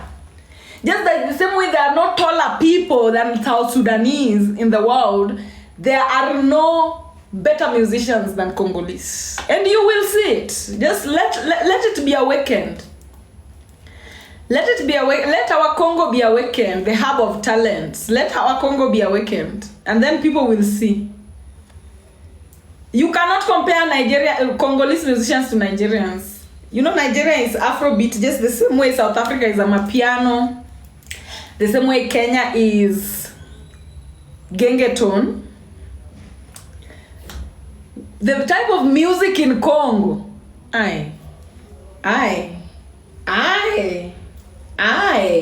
Nigeria cannot. Right now we just don't see them because it is not so well supported. But Nigeria cannot. The type of music that comes from Congo, no African country can. Me, I'm just telling the quality of tone. The quality of, all new African musics are amazing. Piano is amazing. I love it. Afrobeat, I love it. Bongo from Tanzania, I love it. Genge, our own genge from here in Kenya, I love it. But then, now there is Congolese music that comes with the quality of tone. You know, when you listen to Congolese music, you're not listening to the beats like a lot of African music, or you're not listening to the words or the tone. You're listening to the vocals. You've seen samples even here on TikTok. Anytime music comes from Congo, even if it is just some two Congolese sitting on the streets making some normal music, it must go viral. Why? Quality of tone. Quality of tone. So Congo is coming. Keep praying for Congo. Let's just keep praying for Congo, so that we awaken the spirits, the ancestors there. They were the most oppressed because they are the most talented. Most oppressed because they are the most abundant. Most oppressed because they are the most diverse. So, yeah. Can somebody recommend? Toko kiko lobao, toko kiko yamba, toko kiko soma. There na ask them. What about Burundi? Burundi is also just here. You know, these countries that we don't hear about a lot. Like Burundi, we don't hear about it a lot. And the reason why, those are the true Plutos. Those are the true Plutos. Those are the true villagers. That's why we don't hear so much about them. But they're going to make an entry. They will make their entry. They will make their entry very soon. So, us who are up here like Kenyans, who at least we are already many on social media. We're just casting raising for Africa. A lot of Africa is still not on social media. A lot of Africa is still not on social media. A lot of Africans are still very much at the villages. It's when the phones are getting to them. So those are the Plutos. Just be patient. I think Zambia has been on the map. I think it's Burundi that is hard to come across. It is Burundi that is hard to come across. Do you think there will ever be one African language, or we should use Sans? Kiswahili is already on the way. So obviously, yeah. Kenya is a force. Yes. Kenya is a force on the internet, definitely. That is the next Kemetic hotspot. Like I always say. Swiri, why did NASA say that Pluto is not a real planet? Because them, they live in their own small world. They don't know so many things. They don't know so many things. So let them. They're saying it's not a real planet, but then they're going to see that transformation is real. Anyway, guys, that's it. Today I've overstayed. I think I've gone for longer than I always do. Yeah, so long. So thank you so much for coming to my live election in Botswana too. I hope you guys are going to choose well. Who are you guys looking at in Botswana? I hope you guys are going to choose well. But me, my eyes are mostly in South Africa and Sudan. Sudan and South Africa, guys, please choose the right people. As Kenyans, we already did our part. We chose the best. Now it's up to South Africa to choose the best. It's up to Sudan to choose the best. Botswana, choose the best. Because at the end of the day, the African country that will not get along, like that will not get up to par, by choosing the correct president, you will remain behind. But anyway, thank you guys so much for coming, and enjoy your evening. I'm growing because of it. Thank you. See you guys again next Wednesday. Bye.